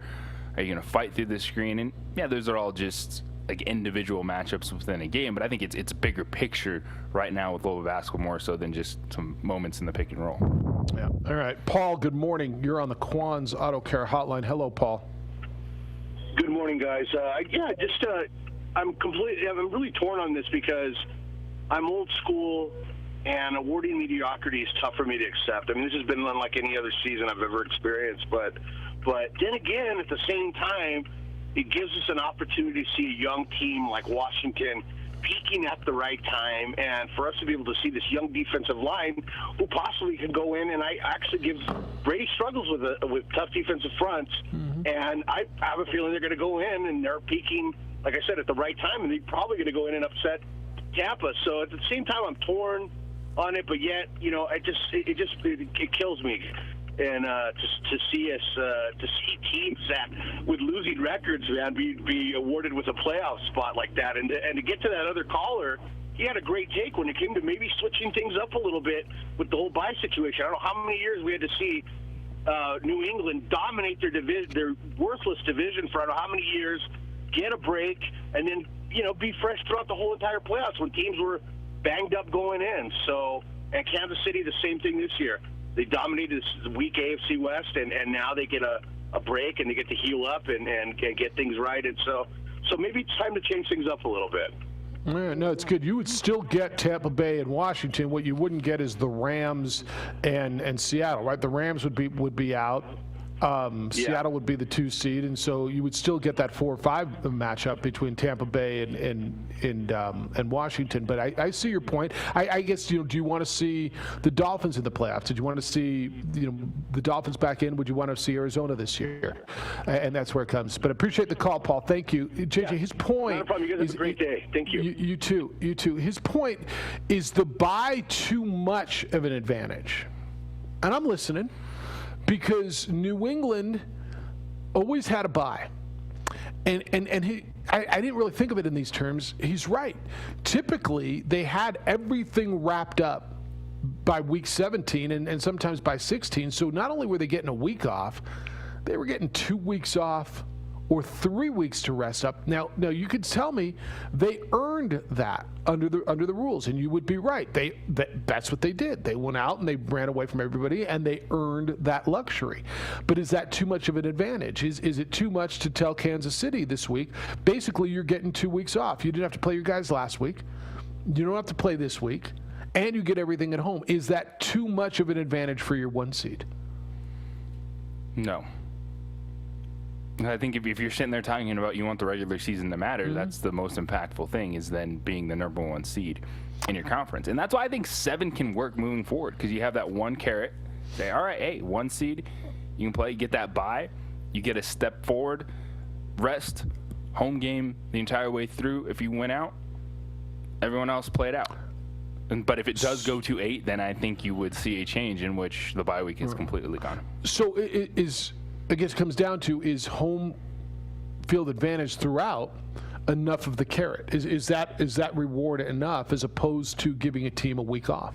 And in some respects, it would be 2 weeks off. Are you playing? What are you playing for coming down the stretch? It used to be you're playing for a bye if you were the 2 seed. Now you weren't. Like Buffalo the other day. It typically would have been they were playing for a 2 seed and to have a week off. Now they knew they weren't able to play for the 1 seed. I'm listening to you. I'm still. I don't want to see more teams. I don't. I think we're at a point of enough to me. Giants aren't a damn playoff team. As much as we yelled and screamed about Miami, do you think that they got robbed 10 wins? Are they a playoff team? They were a good team. They're not that damn good. I'm looking now at the 7 seeds. I'm looking at the Rams, and I'm looking at who's the 7th seed in the Colts. Colts are all right. Rams are all right. I mean, they're good. Like, it doesn't bother me that they're in the playoffs. I'm going to watch them. Well, we're not. The NFC East has nothing to do with expanded playoffs. No, I understand that. The division winner, it's in regard. I understand that. I understand. Well, I do think a fair change moving forward, because this does not happen all the time. This is like about the 3rd time in the last decade a team is like won a division under a 500 record or getting in the postseason. So it doesn't happen all that often. I think a good change is, and we saw that happen in the NBA, is don't award division winners with home games. Give the team with the best record the opportunity to play at home. Michael Mullen. All right. We'll get back to the phones when we get back. I got a bunch of emails coming in. 505-246-0610. I just, to me, it wasn't broken. And we're trying to fix something that wasn't broken. And now we're having a conversation. Well, should we fix it some more? It's the opening drive on 95.9 FM and AM 610, the Sports Animal.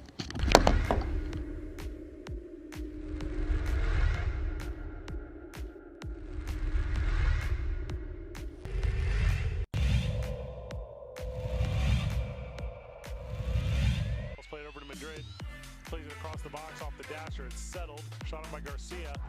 Trickles in. Goal.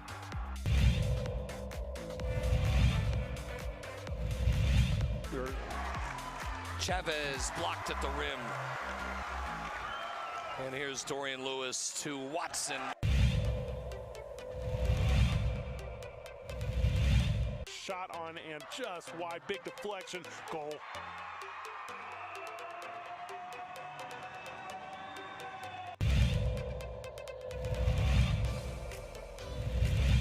With his first field goal.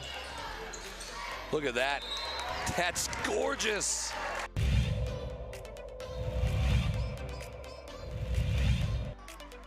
Not a game you can go have 25 turnovers in and win.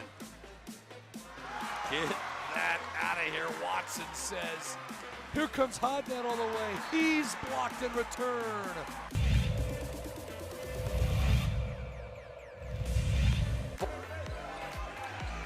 Dickey, did he get it off? He did, and he hit it.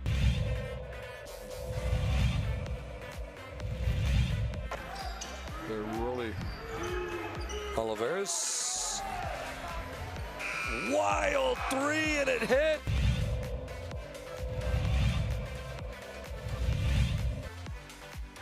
Another steal nearly by Hiron. It is a steal. Avalos ahead to Hiron. The 2-hand hammer by Hiron. I knew he was going to put that one down.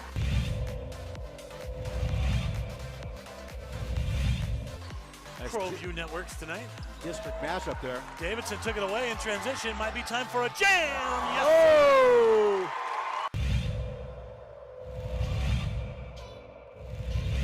Nick Barton, watch him, coach. Watch the inbounder. Dumas Sanchez in the corner. Back to Barton with 2.4 seconds left.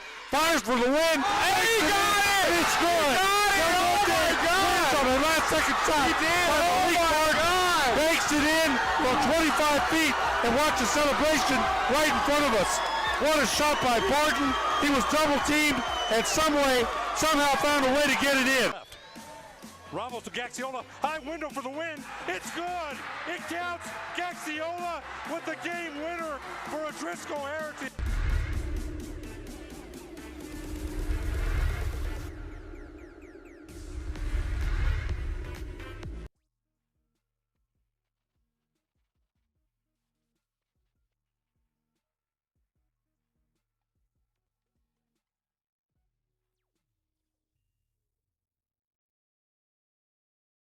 Don't sack.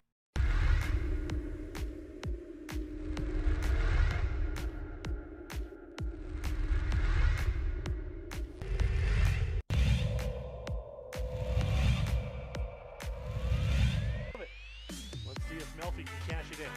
He's got some protection. Deep ball. Erickson's open. Touchdown, Monarchs.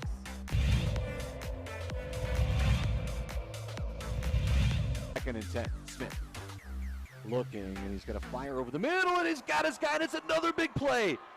Walking away for a touchdown, Tristan Altier.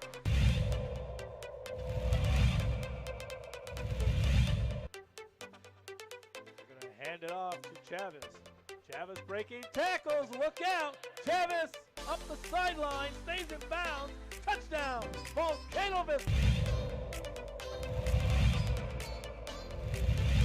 That replay, I just got get you. the measurement. I mean, Smith's got a fire on first down, and he's on the outside.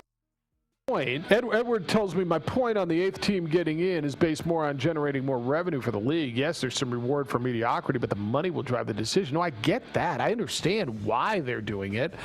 I'm just asking you, does it make the overall product better? As a fan, I understand Yes. the business side of it. You think it does? I don't. Ralph says, yeah, football, more football, more football. More football is good. Football is good. More football is more football, so more football is good. Ergo. And just think, in 3 years, we can add the SEC champion into the NFL playoffs and really get this thing going.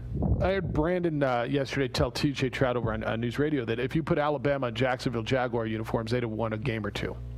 And I just don't believe that. I don't believe that at all. Nope. Professional athletes are better than college athletes. Like there's some really good players on Alabama that will be pros. Maybe 9 of them, maybe 10, maybe more. But no, I don't believe that. Ralph says for the next 30 minutes, I want to talk Aztec basketball with you. Belen, Rio Rancho, Bernalillo, the village of Corrales, Ruidoso, Alamogordo, the other Carlsbad. Pick up the phone. And then he says, put every team in the playoffs. Give them a trophy and a juice box and orange wedges. See? Old school. Well, we're also overreacting to a bad division. Not necessarily saying. Not really.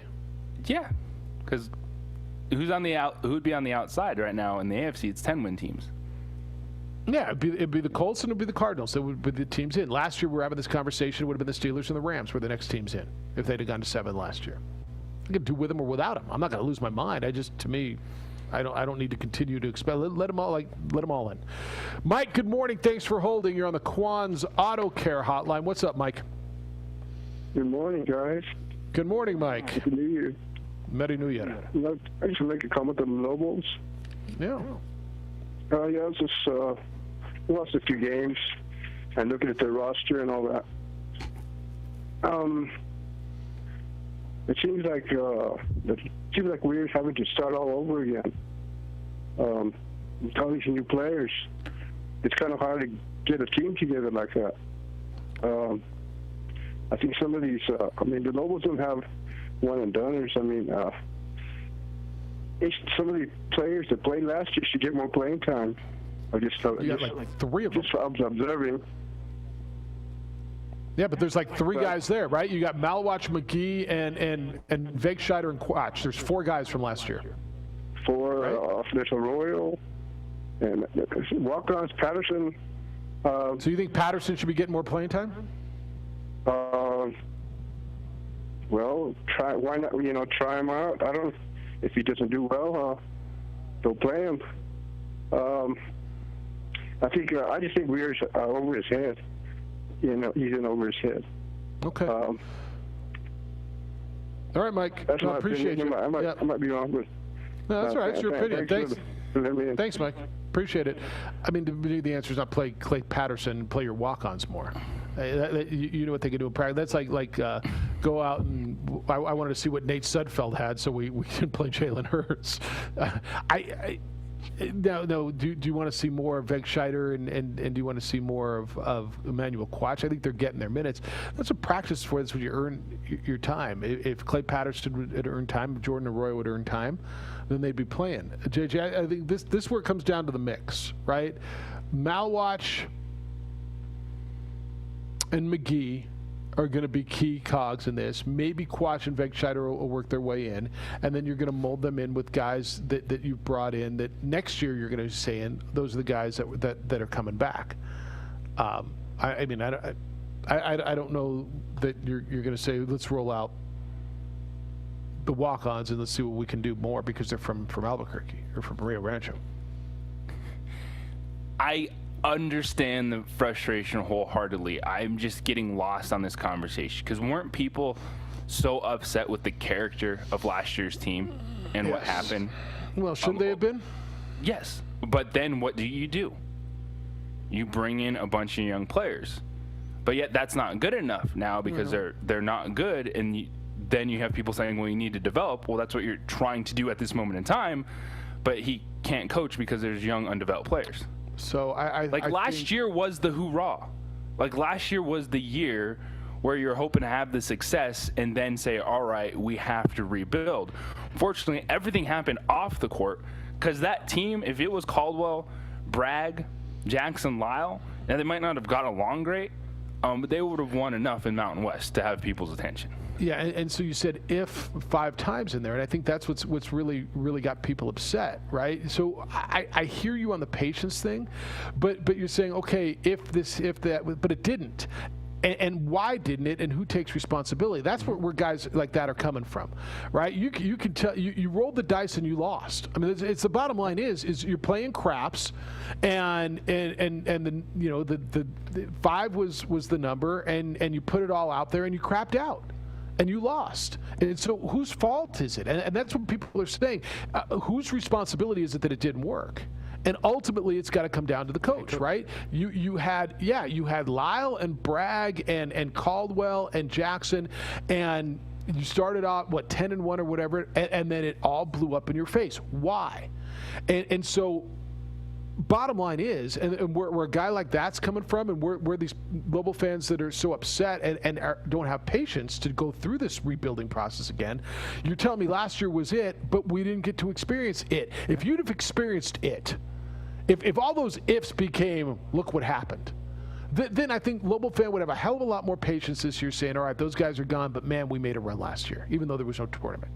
But it didn't happen because whatever. And look, whether it's circumstances, whether it was lack of leadership, whether it was, you decide what it is. But that's where that guy's coming from. And so now you're saying, well, you had to be patient for the 2 years leading up to that because you were going to have last year, but last year sucked because of this. And so be patient again for another couple years as we get to the next point. And Lobo fans is going, I'm out of patience. Like, I get where they're coming from. I also get what you're saying of why it is and what the process is. But at some point, you can't just dismiss last year and say, well, it was supposed to be, but it didn't happen. Yeah. Well, Lobo fans just going, well, why didn't it happen, dude? You're the guy, and you lost control. Well, it didn't happen because of the summer. That's why Carlton Bragg and J.J. Caldwell were not on that team. And did you ever get answers for that? And that's where Lobo... Yeah. And so I get it. I'm not... Where I'm coming from is, what do you want? You want to win, obviously, right? And I think what you just said kind of hit it, is when you don't have that payoff moment, then you're like, what are we waiting for? I don't want to go through this. I don't want the development. I want to win. And you didn't get that payoff moment, so it doesn't matter what happens with this team. People aren't sitting here for player development, and yet that's what they're screaming about. But when you're going through it, you don't like it. Well, look how pumped everybody was last November, December. When they were 10-1 and beating up on whoever they were beating. What was the game I did? I did not northern New Mexico, but I did a game against McNeese State. McNeese State, right? And they barely got by McNeese, but they beat them, and it was a big shot by big steal by Caldwell and whatever, right? But people were still fired up because they were 10-1. And there was this promise, and look how dominant Bragg is, and Caldwell's terrific, and Jaquan is, and then it just blew up. You had a guy supposedly beating up his girlfriend, and another guy supposedly beating up his girlfriend, and another guy having a party when he couldn't go hang out with his team, and there was a shooting, and then both of those guys didn't. I mean, look, we went through. Boom. Whose fault was it? It was the individual's fault. But where does it ultimately lay? It lays at the person who's in charge of the program. There was no discipline. Can we all agree with that? There was a lack of control as far as discipline. Jaquan Lyle was running the ship. He got away with whatever he wanted. You had guys who were repeatedly getting into trouble, and the thing blew to bleep, right? And so now you're telling people, all right, well, that guy's got it under control now, and we're bringing in new people, and it's going to take a while, and you're just going, I'm tired of it taking a while. It took a while to get to that point where we're 10-1, and I got nothing out of it, and you're telling me to reinvest. Like, I get the Lobo fans' frustration. I absolutely do. Now, I get what you're saying. It's going to take a minute to build a program. All right, but how many minutes do you get? Didn't we just take a bunch of minutes? I don't know where the answer lies. But I absolutely hear you because I agree with you. But I hear that guy who's going, well, wait a minute, man. I'm sitting here for it's going to be a decade to build a program when I'm watching them do it in a couple of years. Why? I get it. I mean, then I don't have the answer for you.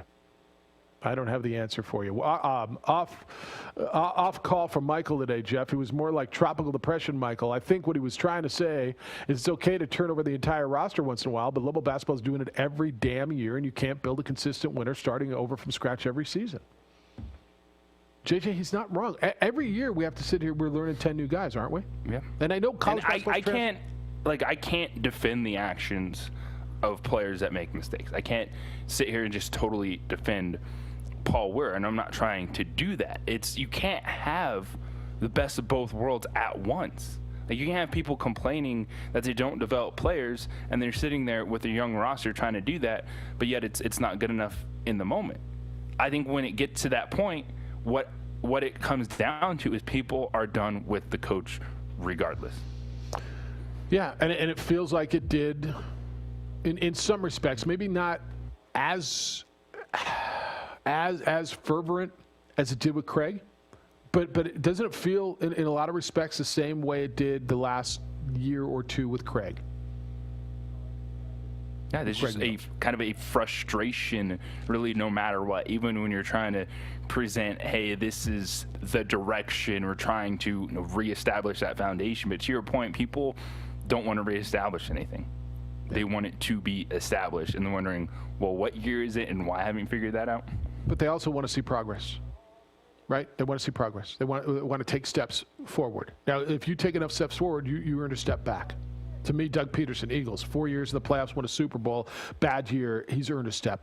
Like, they've earned a year to not make the playoffs. That's what I said with Rocky Long. After 8 bowl-eligible seasons, did he earn a year to be 4-8? Obviously not with that administration. But at what point do you have to look at the bigger picture? The big picture, have you seen progress? And I think that's where people are. Rod says, rewarding mediocrity, Jefferson. If this applies to the NFL, I can make the argument. Same argument about bowls. I don't need to see more and more bowls at it because a 500 team might be left home once in a while. That's fair. I think it's a different system. We're talking about playing, playoff for a championship where bowls are, what's New Mexico playing for if there's not enough bowls? What's New Mexico State playing for? What's Marshall playing for? I think we're talking about a completely different system, but I understand. And like I always tell people, I don't have to watch the playoffs. You don't have to watch the bowl games. You don't. But I think we're talking about two different systems. 505-246-0610. It's the opening drive on 95.9 FM and AM 610, the Sports Animal. Side, there's a lot of room for Brad Thomas. A move, and he's set free. Dance into the end zone. Touchdown. So it goes.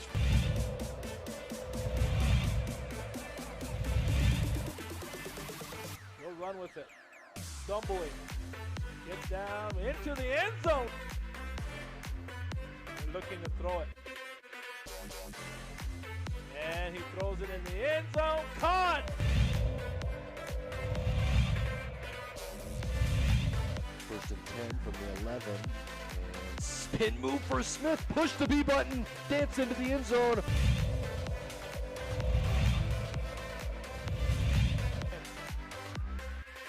He'll throw it. Looking. Here comes the rush. Stepping up. Javier now running around. Being chased. Looks across. Throws it up. Man's wide open. Ball is caught. Touchdown. Siembieda.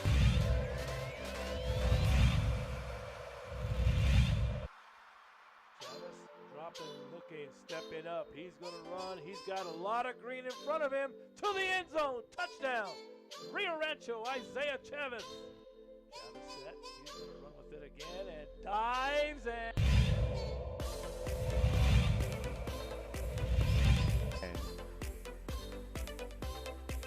It's Austin Smith, and to the outside, a lot of room. Look out. A foot race down the sideline. All the way on the first play from scrimmage, Chris. That's a touchdown.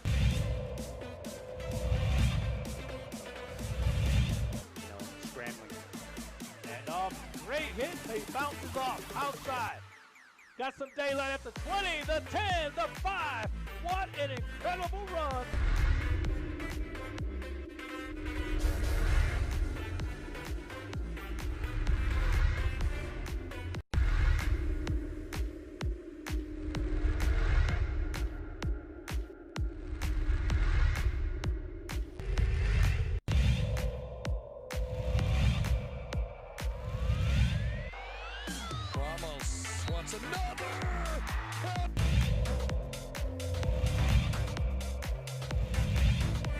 Opportunity here. Martinez shoots, he scores.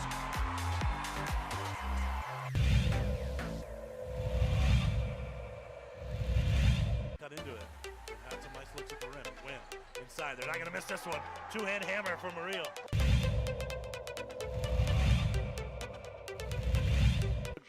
Ball's played up. Rodriguez with it. Gonna settle. Looks to the inside. Comes to the far side push. Shot on in. Goal. Deflected in. No.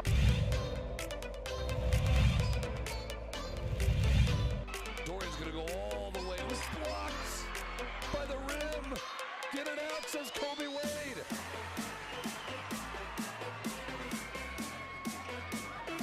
Ramos. Got it.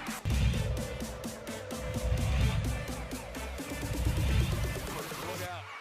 Ramos, can he chase it down? It was a freebie. Saved it. And then stolen. And somehow Hasbury's got it back. Handoff. Watson.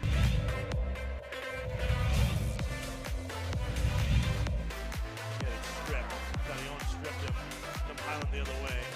Win up top to the big ball. Here he comes. For the lead. Got it. Is reflected in the face of their coach. That's a quote I just got.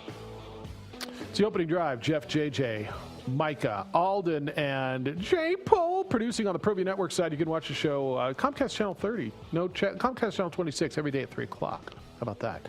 All right, 505-246-0610. Continue the conversation. Jeffrey, good morning. You're on the Quan's Auto Care Hotline. Hello, Jeffrey. Hey, good morning. Great to have you back, Jeff. So just as a real quick preface here, I've got about 45 years plus of economic and emotional equity in Lobo basketball, and I'm not necessarily happy that I do, but I do. So I care, and I'm talking about 45 years of equity, emotional equity, and economic equity. So I've seen teams under the Ellenberger regime, Colson, Bliss, Frischella, forget who was after that. McKay. Alford, it was McKay Neal. and Alford. Yeah. Yeah, but through all those different auspices under those coaching regimes, the teams were winning occasionally. Every 4 or 5 years, they'd win championships for the most part, and they'd make the NIT, NCAA tournament. But the other dynamic beyond winning, which we all want, that is Lobo Nation devotees, is we want what I call relevance. And what I mean by that is the team is competing. Other coaches are, aware that the Lobos could be the team to watch for in the post, regular season tournament. They're the third seed in whatever tournament's being, provided. They were picked second or third or fourth in league. But what's happened beyond the fact that the Lobos haven't won, period, at any level over the last 10 years, you're talking about a decade, is they're not even relevant anymore. And thirdly, for me, the building itself used to be relevant. And I know that sounds a little, sounds like a digression, but the pit used to be in the top 10, 20 in attendance every year. So people would talk about that. That was kind of a big deal. And the building itself would host NCAA post-tournament games. So the building itself had its own, je ne sais quoi. It has its own dynamic. The building itself isn't even configured anymore to host tournaments. So you put all those three things together, and the lack of winning, the lack of relevance, the pit doesn't have the je ne sais quoi it had anymore. That to me is the slow, what I've been talking about, incremental erosion of Lobo basketball. And I think the biggest issue, as I said to Hunter Green yesterday when we were talking, because we do business here and there, but there has been also this almost cut by 1,000 knife indifference to the program. And I don't necessarily blame it on Paul Weir, but fans like me look at him and the program, and it's like, what are we actually looking forward to? I mean, there's no winning. They're not very competitive. They made an improvement from one game to the next, so they only lost by 12 points or whatever. So that's what we're looking forward to, and there's just not relevance. And that's an important dynamic that I don't think folks put enough emphasis on. Not just winning. It's not just about, it's competing and being relevant. Like, hey, Malawach, whatever, he's first team tournament, selection. That type of thing. It all adds up to relevance, and that's a dynamic that doesn't get enough gravity in this conversation.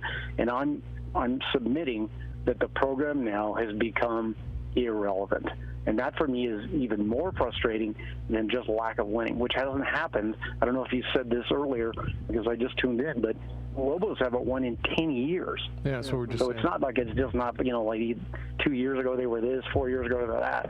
And again, I'm coming from a perspective of 45 years, so it's not, it's probably just a lot of angst, emotional and economic angst, but I don't apologize for that either. No, because I saw winning and relevance under every single regime other than Fraschilla, and I forget, maybe there was one other coach in there somewhere. There was Richie they McKay. were always Richie relevant McKay. at least.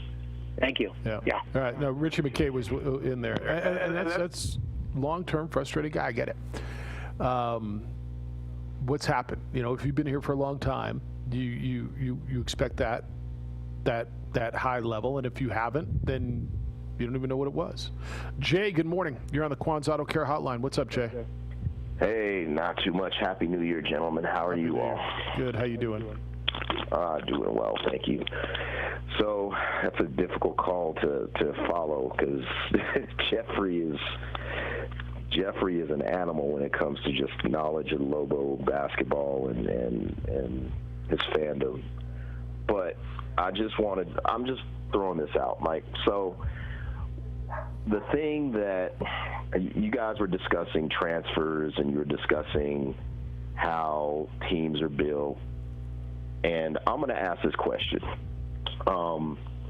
If the current team as it's constructed were Paul Weir's first team, and Lobo fans saw that, okay, they're very young, this is a team that's going to, maybe challenge in the next 3 years. The answer is Would yes. the feeling be different? Yes. Yes. Yeah, absolutely, right? And I think maybe, and this is a fan base that's not known for its patience, certainly. We can pretty much, anybody who's not from here, I'm not from here, one of the things that you can pretty much, if you just sat down and just threw out words to describe this fan base, patience is not one of those words that you would throw out. Nor is it with any fan base, by the way. Right, and that's pretty much, you can make that argument that if it's a program that has seen basketball success, it's not going to have a very patient fan base. And that's, a lot of coaches will say that come in here say that that's a great thing about this program, about the pressure that's on this program.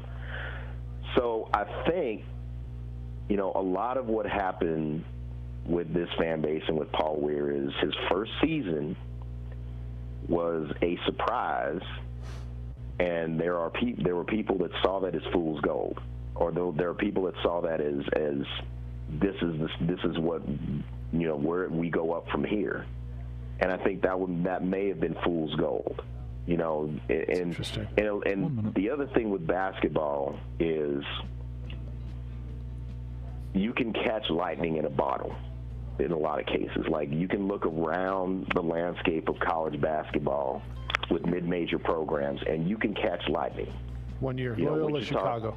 Yeah. Wichita State has been living off a Final Four run for years. Yeah, Loyola, have they really done anything since then? Yeah. Oh, that's fair. George Mason, the same thing. Name a mid-major. They've caught lightning in a bottle and lived off of that for 10 years. So anyway, and you do have the sustained success of a San Diego State, but they've had seasons where they haven't made the tournament as well. No, that's right. Hey, Jay, we're at the top of the hour. I got it. Yeah. This is a great call, and I'm going to respond when we get back. But thanks for it, JJ. I want to get into that in the fool's gold, because it sounds very similar to something that we've heard before. 505-246-0610. Keep them coming on the opening drive on 95.9 FM and AM 670 Sports Animal.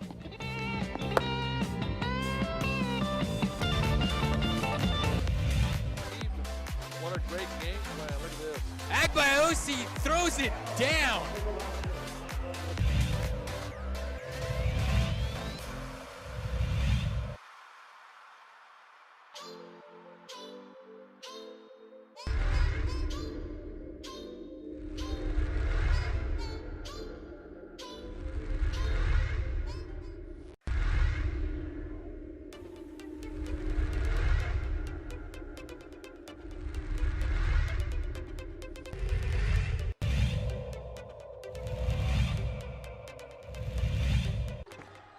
Ramos, rise and fire. He's fouled.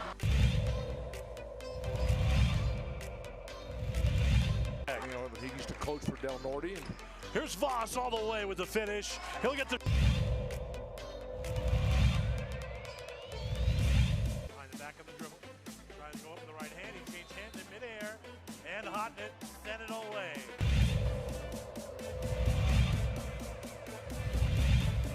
Wynn doing a really good job denying Chavez.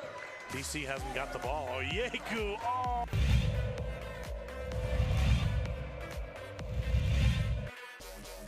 Working against Watson. Oh, look at the spin move.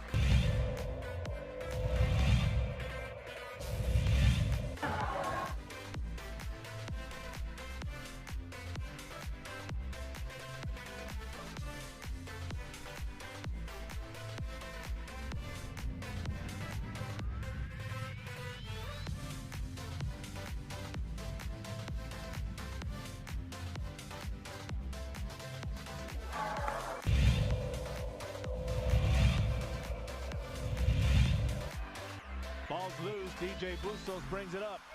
Barnes Tompkins, alley-oop. How about it? That was redunculous.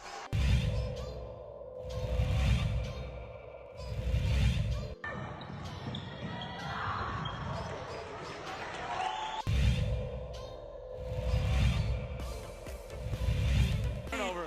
Cable to the big fella might try to jam one home.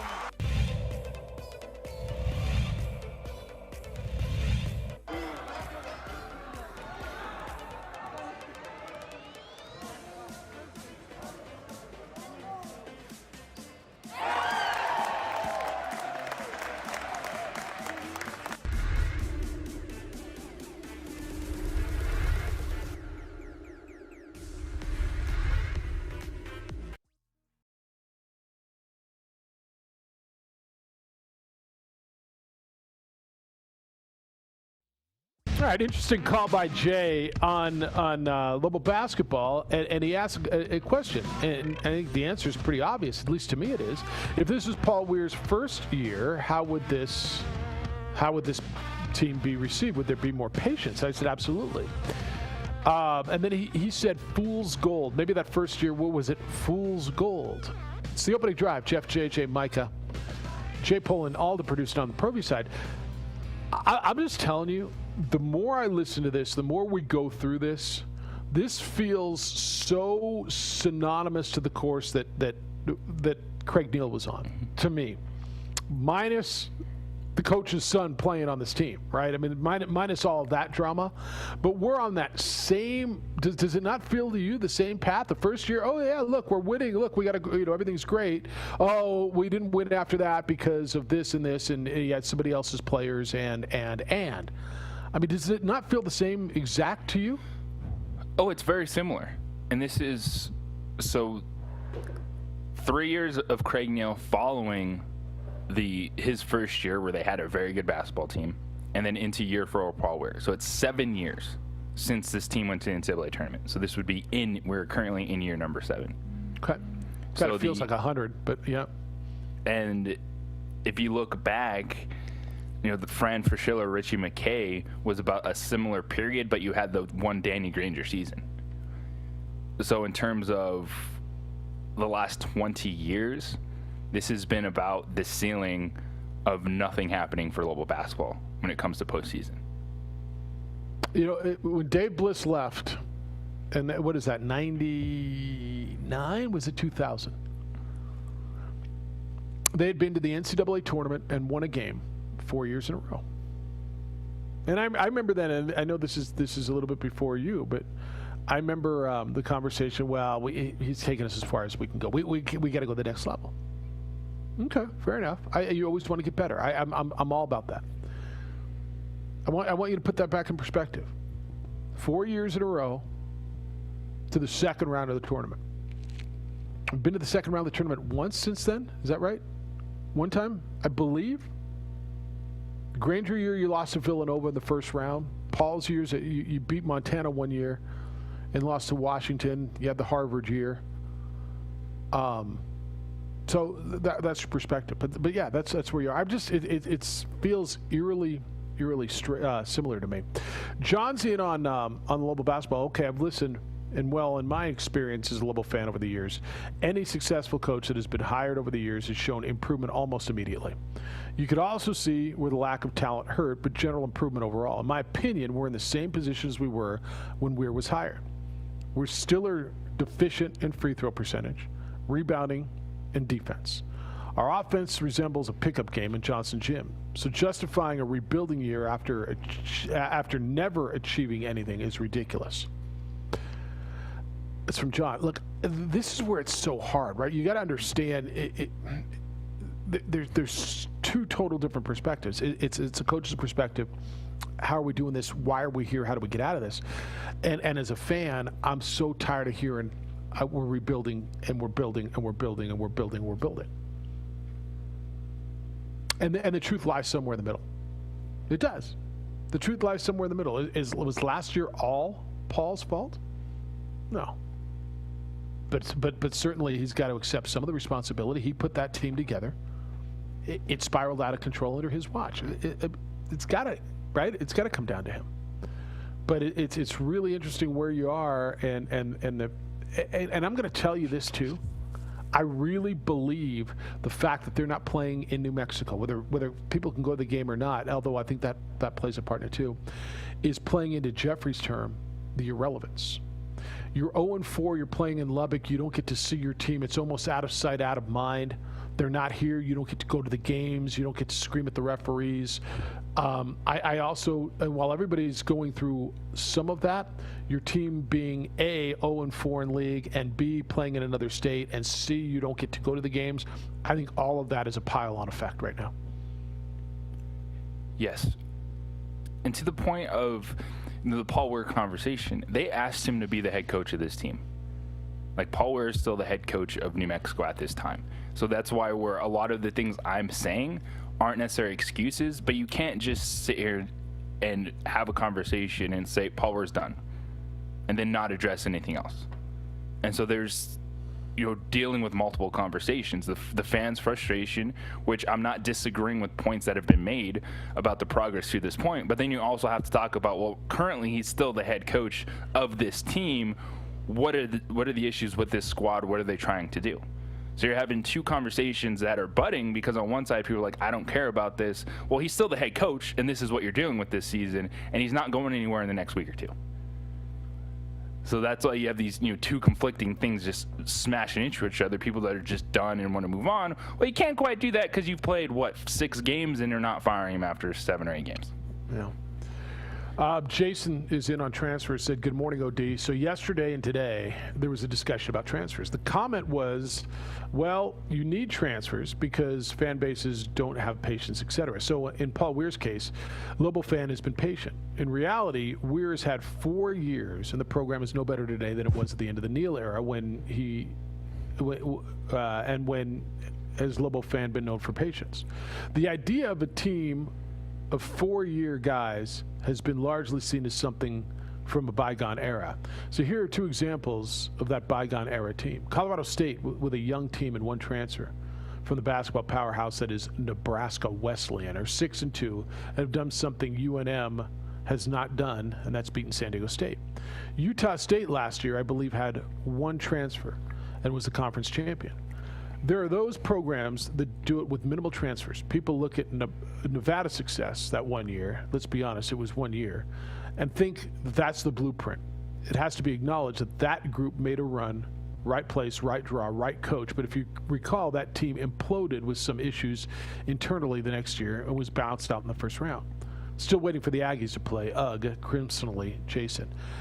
I think you can find, Jason, examples of whatever you want. Yes, there's teams that are doing it this way. There's teams that are doing it that way. I think the trend, and certainly the trend in this league and leagues like this league, are a blend of transfers and homegrown guys. Yeah, Colorado State's playing with 1 transfer right now. They're 6-2. They had a good win the other day. With all due respect, what have they done besides beat San Diego State? Good win. Really nice win. They were down by 26 points, but nice win. But what have they done? Utah State did it with they hit a home run on Keita and Merrill. They did. They got a local guy in Merrill. They hit the home run. They found Keita in Portugal, and yes.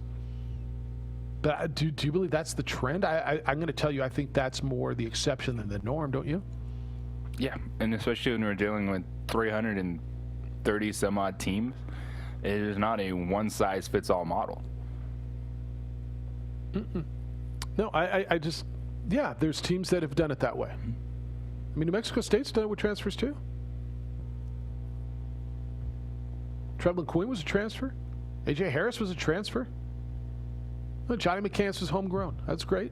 How many 4-year guys? Look, it's not an anomaly to look at senior nights and see 1 or 2 guys on senior night, and one guy's been there for 4 years, and the other one's been there for a year or 2. It's not odd. It's just kind of the way it is. But your point, Jason's fair. I think you can find.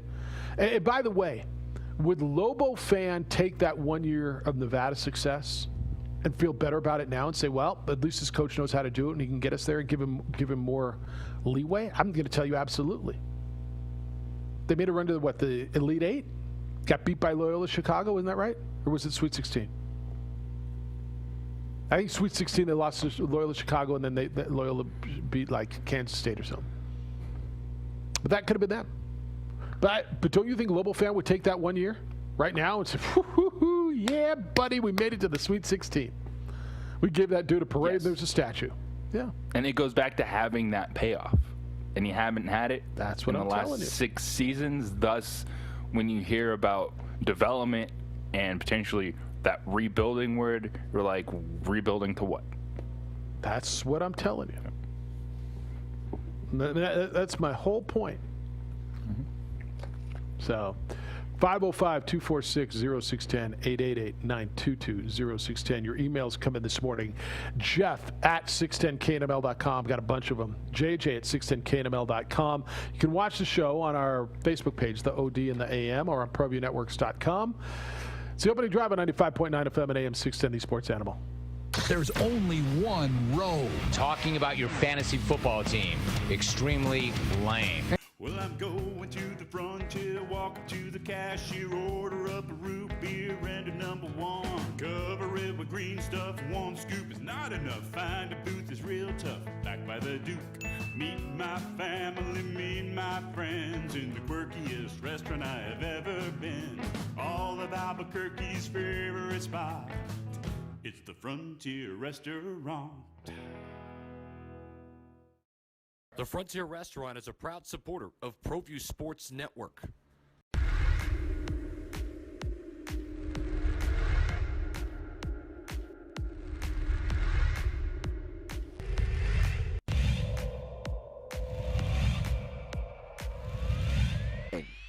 Call it as Bobby's looking, and he's got a guy wide open, and it's Gay, and he's gonna walk into the end zone.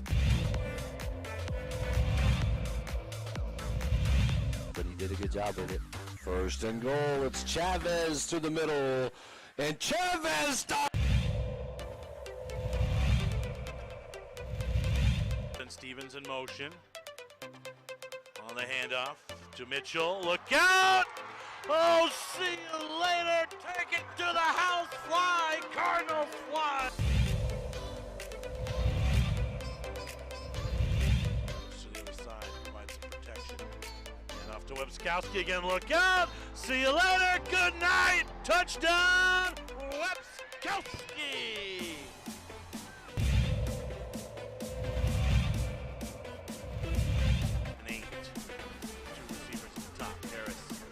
Day. He's going to fire to the end zone. Open man! Touchdown! Wildcat! Not a defender inside. A little bit. Webskowski on the sideline! Hasta mañana! He's off to the races! Touchdown! Clovis! Albuquerque this afternoon. 34-24, Rancho, late in the third. How about this run? Nice play. Dickerman, he's still on his feet. Touchdown, Wolverine.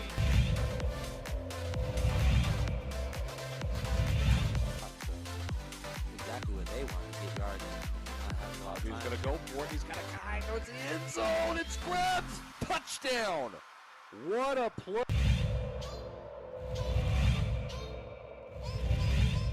And long here for the Storm. Handoff to, we're going to fake the handoff, excuse me. Davidson on the deep ball. He's got some space, and it's caught. Still on his feet. Touchdown, Storm. Wow. Santa Maria.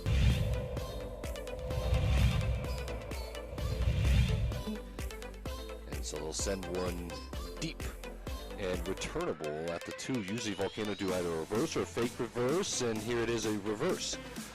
And a move to the outside. There is a lane. Look out! Shot out of a cannon. Rodriguez is going to take it all the way.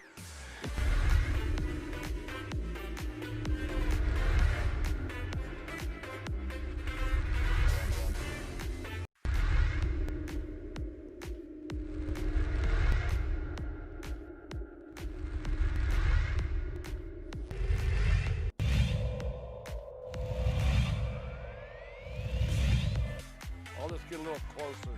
Oh, instead it's a gorgeous pass.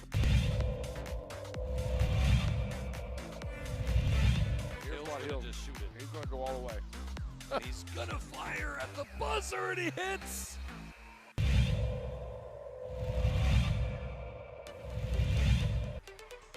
Great pass, Hadbury, and thank you very much.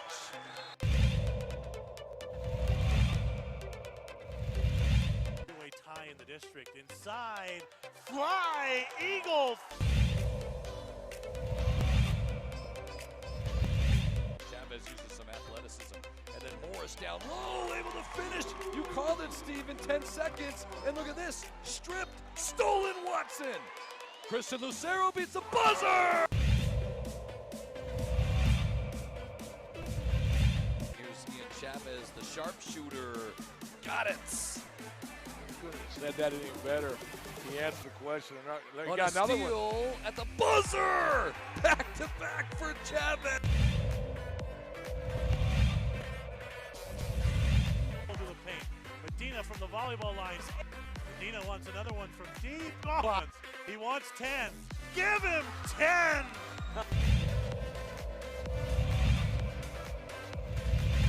Lewis finds Watson. He's going to finish. One-handed slam.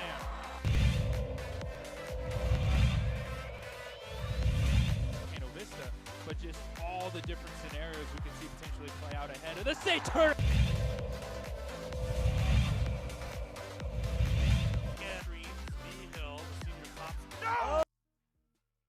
Opening drive on 95.9 FM and AM 680 Sports Animals. Jeff Siembieda and JJ Buck. 505-246-0610. A lot of conversation on basketball this morning, and also on football playoffs. Do you want to see the playoff expanded more? You want to go to 8 teams? I don't, but I know some of you do. We get rid of a bye, theoretically. Where are you on that? Omar is on the Cowboys. He says Coach Jones' agonizing decision. The real NFC East champions, he claims to be the Dallas Cowboys, have a lot of work to do. When was the last time? Well, never mind. And giving a quarterback a $50 million contract is not one of them. We need immediate help on the offensive line. Coach Jones needs to bring in a grad transfer or two. We can't recruit a freshman and wait for them to develop. On defense, we need to add legit, especially in the secondary. 6-10 is not acceptable. I could care less about the tournament. My team's not in it, so the season is over. Can you see Omar cheering for the Washington or Pittsburgh Steelers? If I had my way, they would all lose. It's from Omar. No grad transfers, no more freshmen, no more time to develop. Win now. Did you try that? Isn't that what you tried with all these big-name defensive guys that you signed, all these big contracts that you doled out, all these guys that had problems that have performed in the past that were good players, but, and it didn't work? Didn't you do that? Just asking. Oh, they are so far away. The only reason they're close is because everyone else was that bad. And you think you're going to get closer not having a good quarterback in this league? Have fun over the next 20 years being the same old Dallas Cowboys. Is Andy Dalton a good quarterback? He's a serviceable quarterback. Okay. You got a real decision. Did he beat the Giants on Sunday? Nope. He did not beat. By the way, that final play, too, was disastrous. It was third down. Throw it away. That's right. Don't throw it up into the end zone. A terrible play from Andy Dalton. And then we could have had a backup quarterback in the league now. That's why we could have had Mike McCarthy complaining about the integrity of the game instead of Joe Judge this morning complaining about Doug Peterson and the integrity of the game. The quarterback situation is going to be interesting there. Again, if you pay Dak, what's Dak worth right now? Coming off of that snapped leg, Dak wanted whatever he wanted. What's palatable to pay Dak Prescott for? Let's just say a 4 or 5 year deal. Average salary per year. We looking at $42 million? What are we looking at? $40 million? What's palatable for you right now? And probably you and I are different on this. Yeah, just show me where it works to not pay quarterbacks in the NFL at some point in time. All right, but I can show you where it works to pay quarterbacks, and I'm looking at Philadelphia right now. All right, I'm looking at San Francisco. Mm-hmm. So there's no golden ticket here. There's no if you pay him, you're going to win. Yeah, but did Jimmy Garoppolo play this season? He got hurt. Okay. Are you sold that he's the guy to get him? He did go to the Super Bowl last year. He did. There's at some point in time in these conversations, there's levels. And the question you ask yourself is, if you pay a quarterback, are you going to be in position to compete? Because when I look down at all these playoff teams, and we love the phrase, rookie quarterbacks, right? Win on a rookie quarterback contract. Mm-hmm. Josh Allen, okay, they just gave Patrick Mahomes $500 million. Baker Mayfield, so these at some point in time, okay, you get there, but then you're going to have to pay him. I think you pay Dak Prescott because he is a constant. He'll be there. You can what find is market players at value? other positions. Patrick Mahomes is not market value. Patrick Mahomes is above the market. I'm not telling you I disagree with $150 million. $170 million over 4 years or something. Like, he's going to make a lot of money. Okay. Yeah. I'm down with that. I think that's probably about right. You know, $42 million a year is probably about the number, right? You know, I don't think you need to overpay him. I don't think you need to go Patrick Mahomes on this thing. I don't think you need to go nuts. Now, is he going to accept that? And if he doesn't, do you think somebody else overpays him? If he goes onto the market, do the Niners, the Patriots, the Saints, pick your team, the Panthers, do they overpay him? And I just think people, especially in this Carson Wentz moment, where you got everybody going, damn. They're not bad because of his contract. They're bad because of him. Okay, but they're stuck because of his contract. We act like quarterback's the only one you can draft and get on an affordable deal.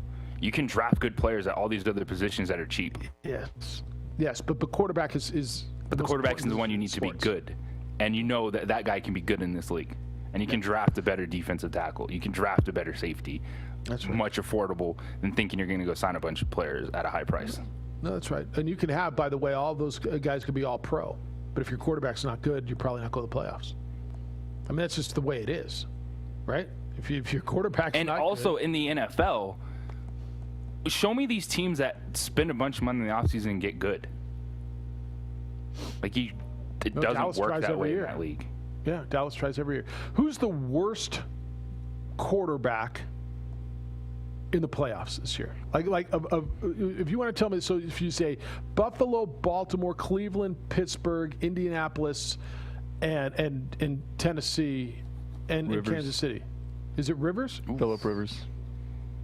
Okay, it's pretty good. If he's So the you're worst, that's pretty taking damn good. Mitchell Trubisky over Phillip Rivers this Saturday. I forgot about playoff game. I forgot about Trubisky. Yeah, the NFC is the seventh Washington. seed in the NFC is Chicago. You're right, Aren't the Rams? Trubisky. I forgot. Aren't the I Rams the forgot. 7th seed? No, the Rams are the 6th seed. Rams are all right. So Chicago would be the team out, not the Rams. Well, that's actually kind of still somewhat depressing. All right, so Mitchell Trubisky, and after that, it's who? I mean, the NFC, your NFC teams are well, John Wolford might be the worst. Who knows? But it's the Rams, it's Seattle, it's Tampa Bay, it's New Orleans, it's Green Bay, Chicago, and it's Washington. And the two quarterbacks that you'd say, I probably won't want these guys, usually wouldn't be there because of the 7th seed. And Rivers and Trubisky. Okay, and then you can have a conversation about Alex Smith, but he was a number 1 overall pick. So the whole point of this is, you can have a team full of all pros. You know, there's some good defenses out there that did make the playoffs, but if your quarterback doesn't play, you're not going to make the playoffs. Very, very rarely is there a Trent Dilfer, who wasn't bad, who was adequate. I think Jim Garoppolo falls into that last year. I think San Francisco ran the ball so well and their defense was so good they got to the Super Bowl. I don't think they got there because of Jim Garoppolo. Hell, I'll take it even a step further. I think Peyton Manning's second ring wasn't necessarily because he was so great. Their defense was really, really good. They ran the football. So it comes back to the quarterback conversation. What do you do? Is Philadelphia in this situation because of Carson Wentz's contract or his play? Well, obviously because of his play, because if his play was good, they'd probably be in the playoffs. But they're in this situation because what are they going to do? What do they do? Like, if you're what you do is, say if we're discussing the Cowboys, let me keep it here. All right, you gave Dak Prescott a lot of money. Then go spend your 7 draft picks on the defensive players, like Carolina did last year. Like, we always think for some reason, because you have a cheap quarterback, it means you're going to win. No, it doesn't. No, you're not. No. Because you can spend a bunch of money on linebackers and a safety, and you still got mediocre quarterback play. Where are you going?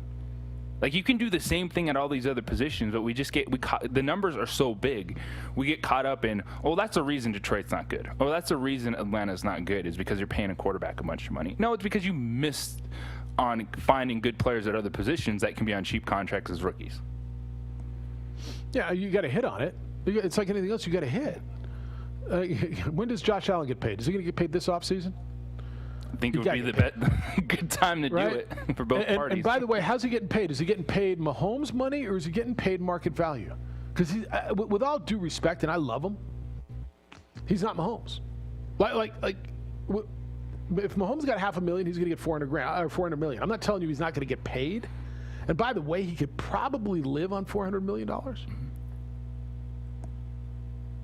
Maybe he could live on $400 million. Like Mahomes is here. Everyone else is going to be getting these contracts. Like Mahomes was just insane. Yeah. Now, did that reset the market? Like the market, I mean, I can't even believe we're talking about a $40 million a year quarterback, and that's an average price quarterback. But that's what it is. It's exactly what it is. So let me throw this out real quick as we do that. Go to break. Because I think we get caught up on quarterback money. It is real. It is the biggest chunk of a team salary cap, no doubt about it. But in this situation right now, would you rather be the Houston Texans with Deshaun Watson and then saying, all right, we'll figure the rest out? Or do you want to go into the offseason and going, well, we have a cheap quarterback in Andy Dalton, and we'll figure it out? Well, I'd rather be Houston because I don't know that I think Dallas is any better, the rest of their roster better than Houston. Or better. So that is where I always side. It give me the consistency, the ability to know, hey, this guy can be not just at league average, but potentially plus, and then I'll go figure it out the rest of my roster. All right. Would you rather be Houston with a quarterback, but the rest of the roster is in flux? And by the way, I don't think they've got a lot of picks. Or I don't know, let's just say Minnesota, where you've got a fairly decent roster. You don't know what's going on at quarterback. Quarterback might fix you, because then I might say I'd rather be Minnesota or San Francisco, where I think I've got a pretty good defense. I'm not sure what I've got at quarterback. I think I'm sure, but I'm not sure. Some of these other places, I just don't think Dallas and or Houston's roster is all that great. Now, Dallas has good skill position players. You got to believe Ezekiel Elliott's going to be good next year. They've got 3 really good wide receivers. So you got to believe they're going to bounce back. But do you believe their offensive line? Oh, well, they're going to get healthy and they're going to be fine. I'm not sure I believe that. That's what you go to the draft for. Yeah, I certainly don't believe defensively that's how their offensive line got good. And I'm with you. I'm taking Minnesota's roster. Like I'd like that position because you drafted great with Dalvin Cook and Justin Jefferson. And a defense that's a year removed from being pretty good. The wow guy at quarterback, but it's not always as simple as cheap option means you're going to buy a bunch of Pro Bowl players. Cheap options got to be good, man. Cheap options got to perform, and you got to hit on it. And like Tennessee did when they salvaged Ryan Tannehill and then they pay him, right? They hit on cheap option, and they went to the AFC Championship game last year and just won their division. 505-246-0610 is how you get here. Security for your home or security for your business is like insurance. How? Well, you need it. It's hard to just write that check. It's hard to commit. You don't want to pay for it. Then a bad guy breaks in and you realize you should have been prepared. Don't get caught and don't do it too late. Call International Protective Service, IPS. I've trusted IPS to protect my home for years. It gives me security. It gives me peace of mind. I go out of town, they're there for me. They're there every day. On a regular basis, I go outside and I see a patrol. Just sitting outside the house, making themselves visible, making sure everything's okay. Don't wait until it's too late. Let IPS and their highly trained armed guards or 24-hour patrols put a blanket of protection over your home or over your business. There's no contracts. Call Aaron and his guys and see what they can do for you. 505-897-2420. It's 505-897-2420 or visit them at ipsglobal.com. International Protective Service is committed to make Albuquerque a safer place to live and work. Mahomes with the snap, floats it toward the... Get into the game with Garden Swartz Team Sales. They have everything you need, from screen printing, embroidery, and digital printing services, high school letterman jackets, and all high school and club uniforms, and individual and team apparel with the most reliable brands like Speedline, Rollins, and Wilson.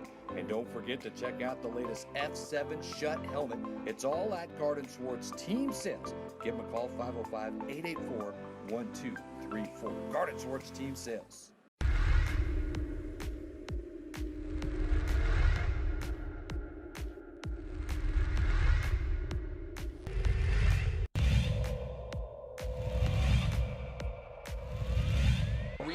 Moreno extra pass.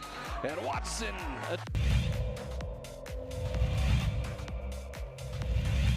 with it. Gallegos, and he's going to run all the way. Window, yes!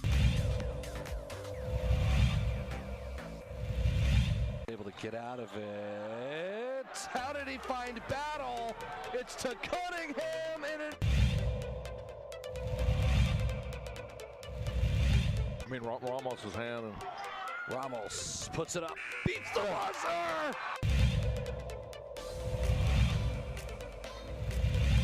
Boy, Jefferson wide open. Jefferson to Daraji! Into Watson with the jam!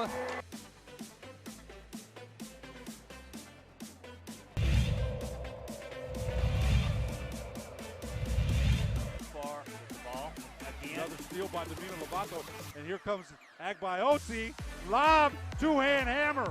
You knew that was coming.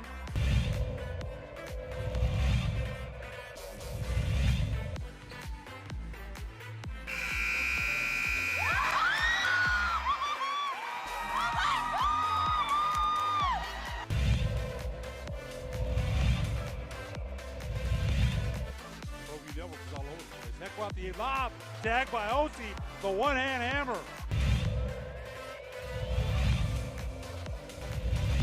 Put up. And a drive from Parham.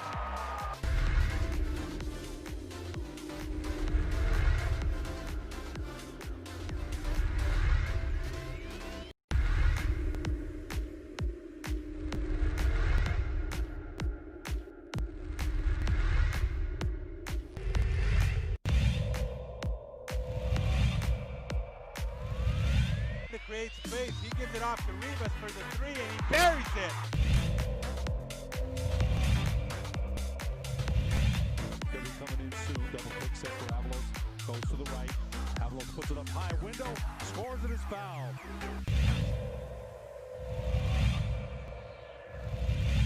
Right here by Lewis all the way, coast to coast, and finish.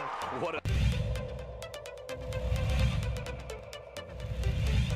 Around the screen, against White, step back, it's blocked! JB with the block!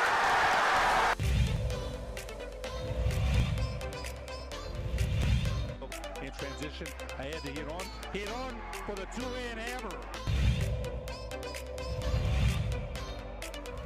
Along with two members of his coaching staff and two players, Stefanski will not coach the AFC wildcard game against the Steelers on Sunday night. That's your primetime game on Sunday. So the Browns facility is closed. They're doing contact tracing. They will consult with league and medical experts about the next step. Quote, this is your standard quote in everything.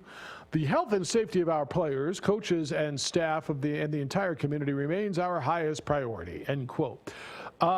So it depends on who the players are, right? I mean, let's go back to the quarterback conversation. If it's Baker Mayfield and Jarvis Landry, or Baker Mayfield and Nick Chubb, you got a problem. If it's their backup punter and you know, whatever. But I do believe in a week of preparation for the playoffs, closing your facility, to me, this has a little bit bigger impact than it does in a Week 13 game against Cincinnati. I agree, especially when it's your head coach and your top coaches in that room. Everyone thinks they could do the job, but it's not that simple. We saw this happen to the Detroit Lions 2 weeks ago. Yeah, they were overmatched and already going into that game against Tampa Bay, but how quickly everything went off the rails because they were in there with like a bunch of assistants to the assistants running everything, and it's not that simple. And this is a huge problem for the Cleveland Browns, and it also shows you what we're still dealing with.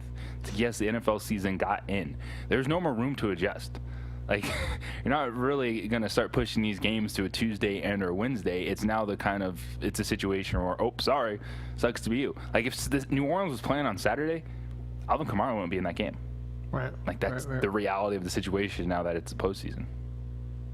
Mike Pryfer is the special teams coordinator. He will serve as the acting head coach. I always wonder how, who do they decide? How do they decide? Whose feelings are they hurting? All right, we're not the coordinator, the special teams guy. You're the head coach. Okay, I put on my headset. Check. How do I talk to the quarterback? All right, this is the button right here. I mean, the guy was just act calling like onside kicks. you know what's going on. just hold your play sheet up. Just agree. Like listen. Like. Yeah, good play. Make sure you have that red flag. Yeah, and throw the red flag. So I think that's fairly significant as we move towards the playoffs this weekend. But the Browns have shut down their facility, and Kevin Stefanski's their head coach, and he will not coach. There's a story out about the Cowboys, what we were just talking about, and Jerry Jones has talked about his quarterback and Dak Prescott. He was on 105.3 The Fan, and he's admitted that Dak's got the leverage in this quarterback conversation. And I've talked to you about this now for the last month and a half, about how, to me, all the leverage, even though Dak Prescott broke his leg, the leverage is with Dak. He's got options. Here's your quote from Jerry Jones this morning. I don't know how you could have any more leverage. His evolving into an NFL quarterback has been nothing short of the perfect picture.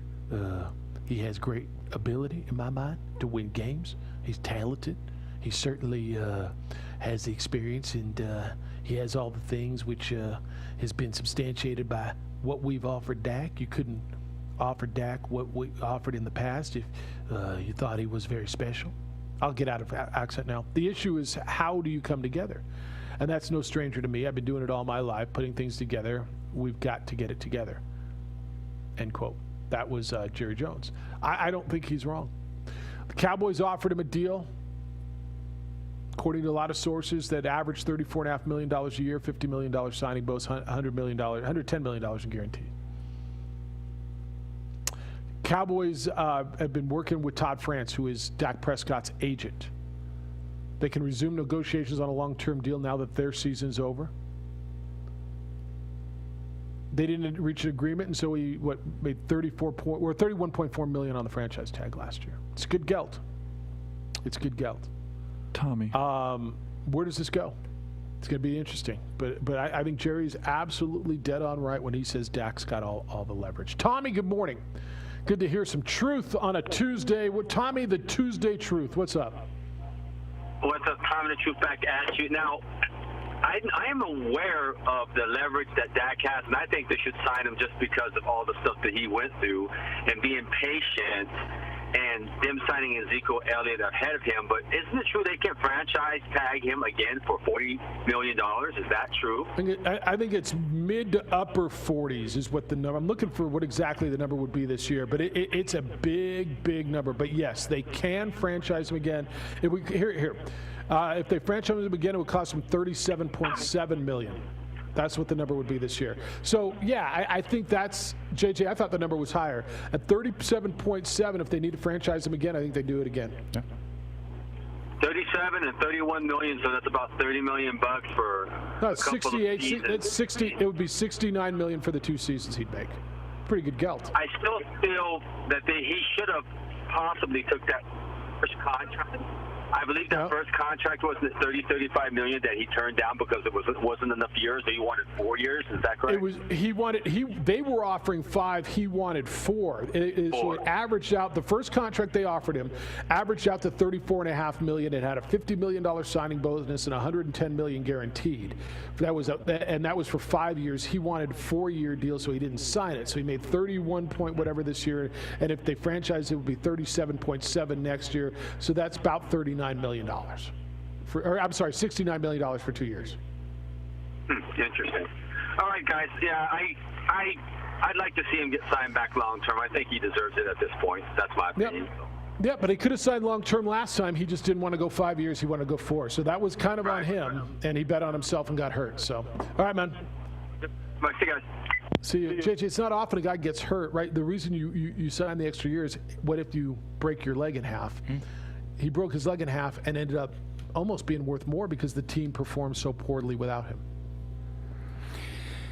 Yeah, it's a situation I'm with you, and I think Jerry Jones gets where Dak Prescott is. Because the question you have to ask yourself is, because the belief is, well, if you pay a quarterback a bunch of money, you're not going to be able to do anything else. Okay, so who are the players that you're bringing in?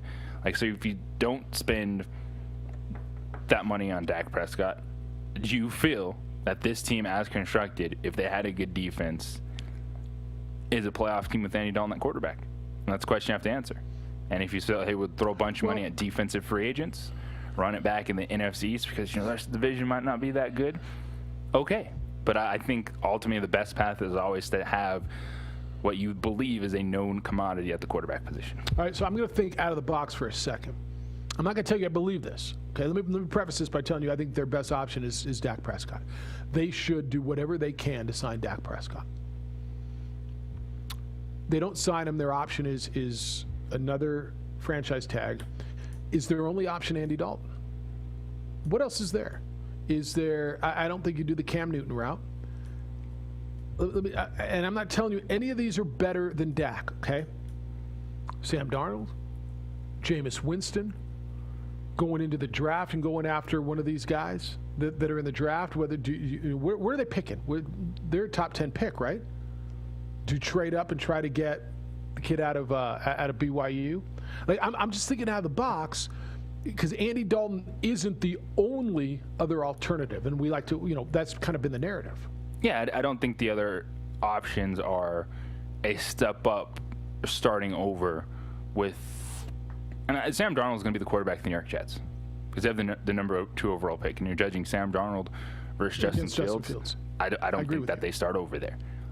So in this case, you bring in Jameis Winston. Jameis Winston could have a higher ceiling, but in terms of consistency, been there, done that, you're probably better off with Andy Dalton in that position. So yeah, I like where you're thinking. All right, well, it can't just be Andy Dalton. Like, you can't just get caught up on one thing. Ultimately, I think this also maybe helps them get a better deal with Dak Prescott, because Dak is like, yeah, I know how fleeting this can be. Like, we all talk about it and it's anything could happen, but until it really does, until you're sitting there on the field going, oh, my ankle is pointing in the wrong direction. Like, that's the moment where, yeah, maybe now Dak is more willing. He had the right to negotiate his contract, and they couldn't come to terms, signed a franchise tag. Now maybe he's like, you know what? Let's go 5 years. That sounds really good to me after all this. Yeah, and it might have changed his perspective. And what does 5 years mean? And is that a guaranteed $140 million? And I don't know the numbers. I'm just looking at what's out there. You got a Marcus Mariota, you've got a Jameis Winston, you could have Teddy Bridgewater, Josh Rosen, maybe Jim Garoppolo, Cam Newton. I'm just throwing a bunch of names. And again, I'm not telling you I think any of those are better than Dak Prescott. Dak Prescott's a better option than all of those. But if you can't get there long-term with Dak, do you do another franchise tag? The answer is probably yes, $37.1 million. But if you can't get there, do you go another way? I think worst-case scenario for you is you franchise tag him, to me. But you've got to find a way to try to make this work long-term. 246-0610, it's the opening drive on 95.9 FM and AM 610 Sports Animal. Minutes to go. They've got a shot. They have a chance, and it's put up, and it's good. What a three that is by Jalen.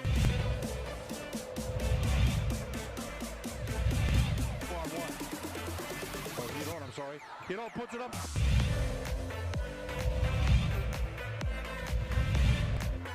Rebound Cowboys. Right side David Hall. Thank you very much.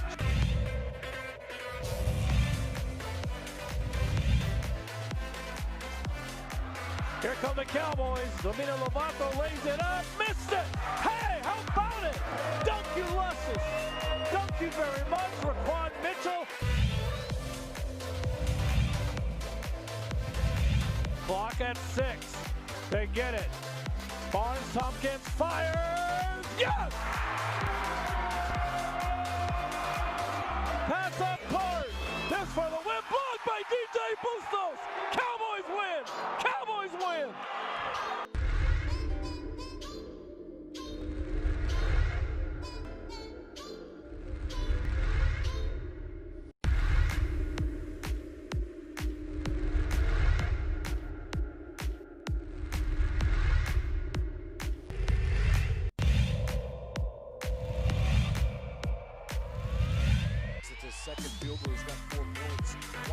Ramo goes all the way.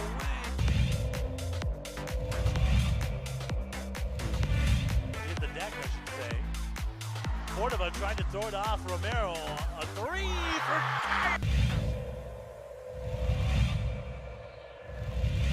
Set out to Jude Tapia.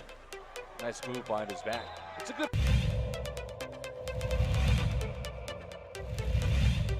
Here's Ramos, step back, high arcing, twine. But he needed to get his legs back under him. Ooh, little kick.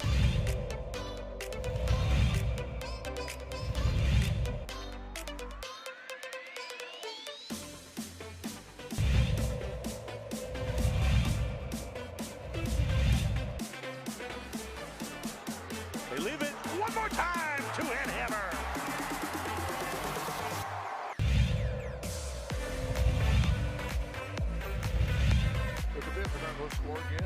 Up top, yes, and the finish for Akbayosi.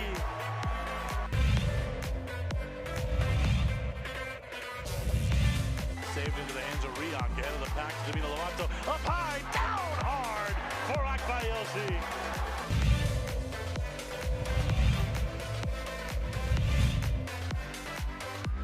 Out of the corner, Casals, the 3-0, Katenge! Let me clean up the mess! He dropped out of the rafters for that one, Steve.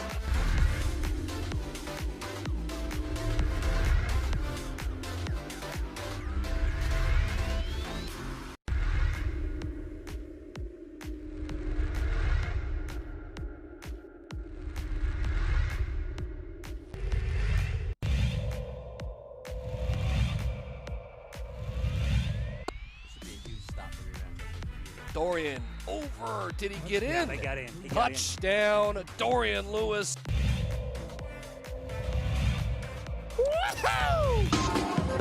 All right, here's the differing opinion. Dave says to me, on Dallas, Dak Prescott's not the answer to the Cowboys' problems. He's a nice QB, but he's not elite.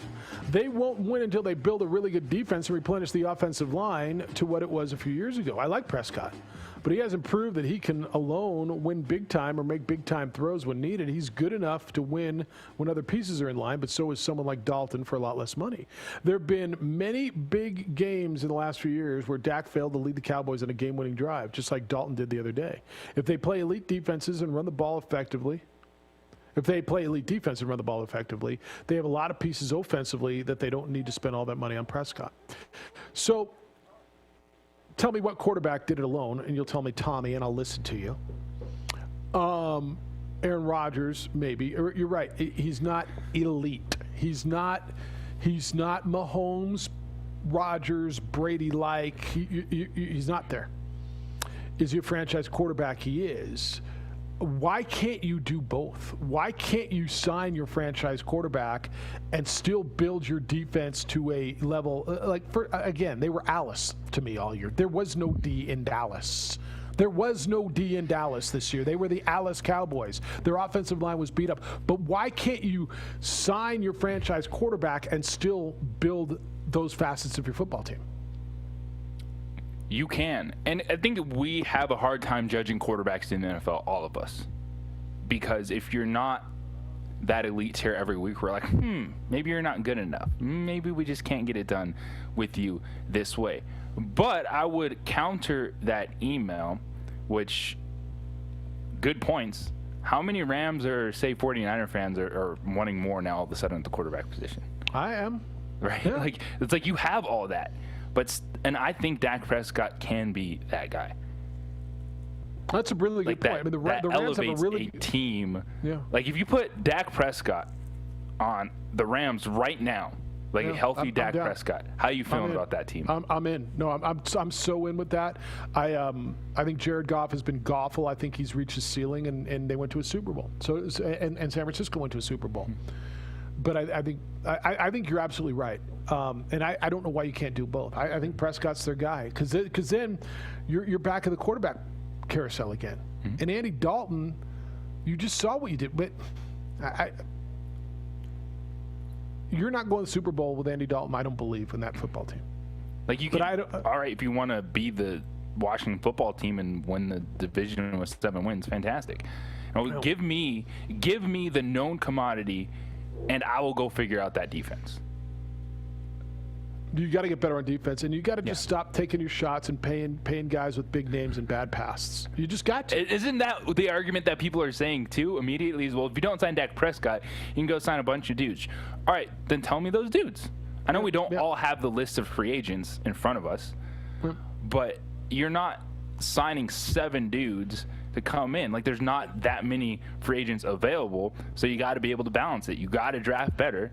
And if I know, hey, I have Dak Prescott coming back, 2 thumbs up, he's good, let me spend my first 4 picks on both the offensive and defensive lines and see how it goes. And then you got to try to stay healthy. And I don't even know what that means, but they've had the worst luck. I mean, I would tell you, I think Sean Lee and Leighton Vander Esch are 2 incredible linebackers, but I never expect them to play, either one of them. Like, it feels to me like Sean Lee has been missing 12 games a year since Dat Wynn was playing. Doesn't it? Like for the last 2 decades, it feels to me like Sean Lee, wow, he's really good. But he plays 3 games a year. And Leighton Vander Esch is the same thing. And this isn't a knock on those guys. I mean, it sucks they can't stay healthy, but they've had horrible, horrible luck there because those are 2 really good players. Go ahead, Micah. Well, I was going to say, we've had really good luck drafting defensive players. I mean, you're talking about Byron Jones. We just didn't want to pay him. I mean, you're talking about Jalen Smith, good defensive player. So we've had those guys, but offense, we're willing to spend the money. Defense, we're not, and that's why you see this lackluster defense. And you're lying because you didn't score enough points to win this year. There were enough games towards the back end of the season. I think your defense got better. I mean, I put the D back in Dallas. I mean, they were Alice middle of the year, but they only gave up 23 points to the Giants the other day. They should have won the football game. They should be able to score more than 23 points against the New York Football Giants with those weapons on offense. They should. They just should, and they didn't. And where do you look? Offensive line and quarterback play. I don't know how else you look at it. I want to hit these 2. Yesterday, Grady came in, and so Jeremy yesterday was JJ, the one who sent the email about how San Jose State he just doesn't think was that good, right? And you and I disagree. And let's be very clear on San Jose State. Right before the Arizona Bowl, their 2 coordinators were out. They were playing with about 9 guys that were out because of COVID, like really like frontline players on San Jose State. Jeremy says Grady shoots an air ball. He says, Jeff, he took a shot against me and didn't draw iron from 10 feet. I wasn't complaining about San Jose State because I think the Mountain West needs a bigger name like Boise State or the Aztecs to be champs. I was complaining because the Spartans just aren't that good. I saw them play several times, and in my opinion, they never passed the eye test. All right, that's fine. Jeremy, I'll disagree with you on that. I thought they were pretty good. I thought they were pretty good. I thought they manhandled Boise State. If we're talking about the game against New Mexico, what was it, the second game of the year for them? New Mexico's first game. They ran away in the second half. I thought they were pretty good. But if you just don't think they were good, that's fine. But I think you and I disagree on that one, right? Yeah, I think San Jose State was a good team this year and took a huge step forward because what are you judging them off? You're judging them off what they were building to. And this was a team that had 0 expectations coming in the season, won games in difficult situations. I still go back to the San Diego State game. They won without Nick Starkel, which was absolutely amazing to outdo San Diego State with their style in that game. Yeah, and maybe Ball State was pretty good, by the way. Ball State won the MAC. Maybe Ball State was I mean, just because I know we'd like to say, like typically you say Ball State, San Jose State. God help me on a September day on Channel 683 on AT&T Sportsnet, right? That was a bowl game of 2 league champions. This is also from Diane yesterday. She said, Monday morning, Rudy. She says, always amusing to tune in to Sports Animal on Monday and listen to Rudy blame, yet again, the governor for poor Lobo play. She says, of course, it's a challenging season for all teams due to COVID restrictions, but it's pitiful to assign blame to the governor for consistently bad play. So it's the governor's fault the Lobos can't make their free throws? Curious that the Lobo women have met the challenge. Football had a legitimately incredibly challenge of getting 50-plus players to adjust to life on the road. Coach Gonzalez never shifted the blame to the governor. He focused on the team. Basketball has to get 5 to 8 players to play together. Diane, football season ticket holder. I asked you yesterday. I mean, the women have it tough too, and they seem to be playing okay, right? As they say, shoot or shoot. Just asking. All right, good stuff today. Actually, it's been good to be back, man. We've had some good conversation. It is good to have you content. back. Man. We're whole. It's like Voltron. Voltron. Jim Rome Show is next. Dan Patrick Show's after that. Sports Bar at 3 with more local talk, Trulio and Carlisle. And then we'll be back tomorrow morning with more award-winning radio at 7 a.m. What do you got? Why are you laughing? Micah. All right. Good work, Micah. Alden, J. Paul, watch us on ProView Network's Alden was hiding a lot today. It was weird. Yeah, I didn't see a lot of Alden. I want to be on camera today. I don't think he likes his mask, or it's that Broncos hat. He's embarrassed. 10 seconds. JJ, enjoy the day. Be good to each other. Be kind, loving, caring, and sharing. We'll see you tomorrow. If you're very quiet. Good show.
Well, I'm going to the frontier, walking to the cashier, order up a root beer and a number one. Cover it with green stuff, one scoop is not enough. Find a booth is real tough, back by the Duke. Meet my family, meet my friends in the quirkiest restaurant I have ever been. All of Albuquerque's favorite spot, it's the Frontier Restaurant. The Frontier Restaurant is a proud supporter of ProView Sports Network.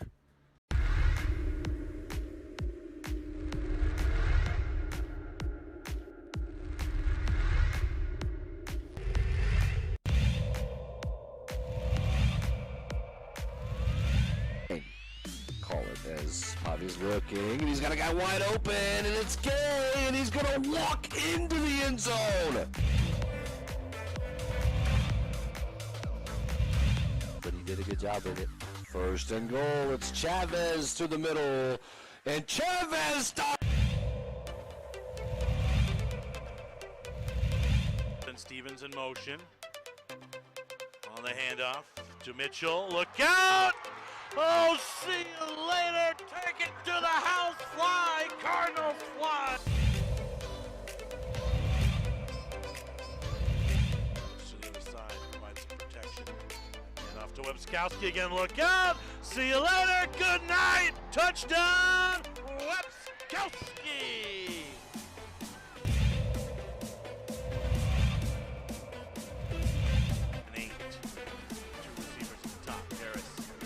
Day. He's going to fire to the end zone. Open man! Touchdown! Wildcat! Not a defender inside. A little bit. Kowski on the sideline! Asta Manana! He's off to the races! Touchdown! Clovis! Albuquerque this afternoon. 34-24. Late in the third. How about this run? Nice play. Dickerman, he's still on his feet. Touchdown, Wolverine!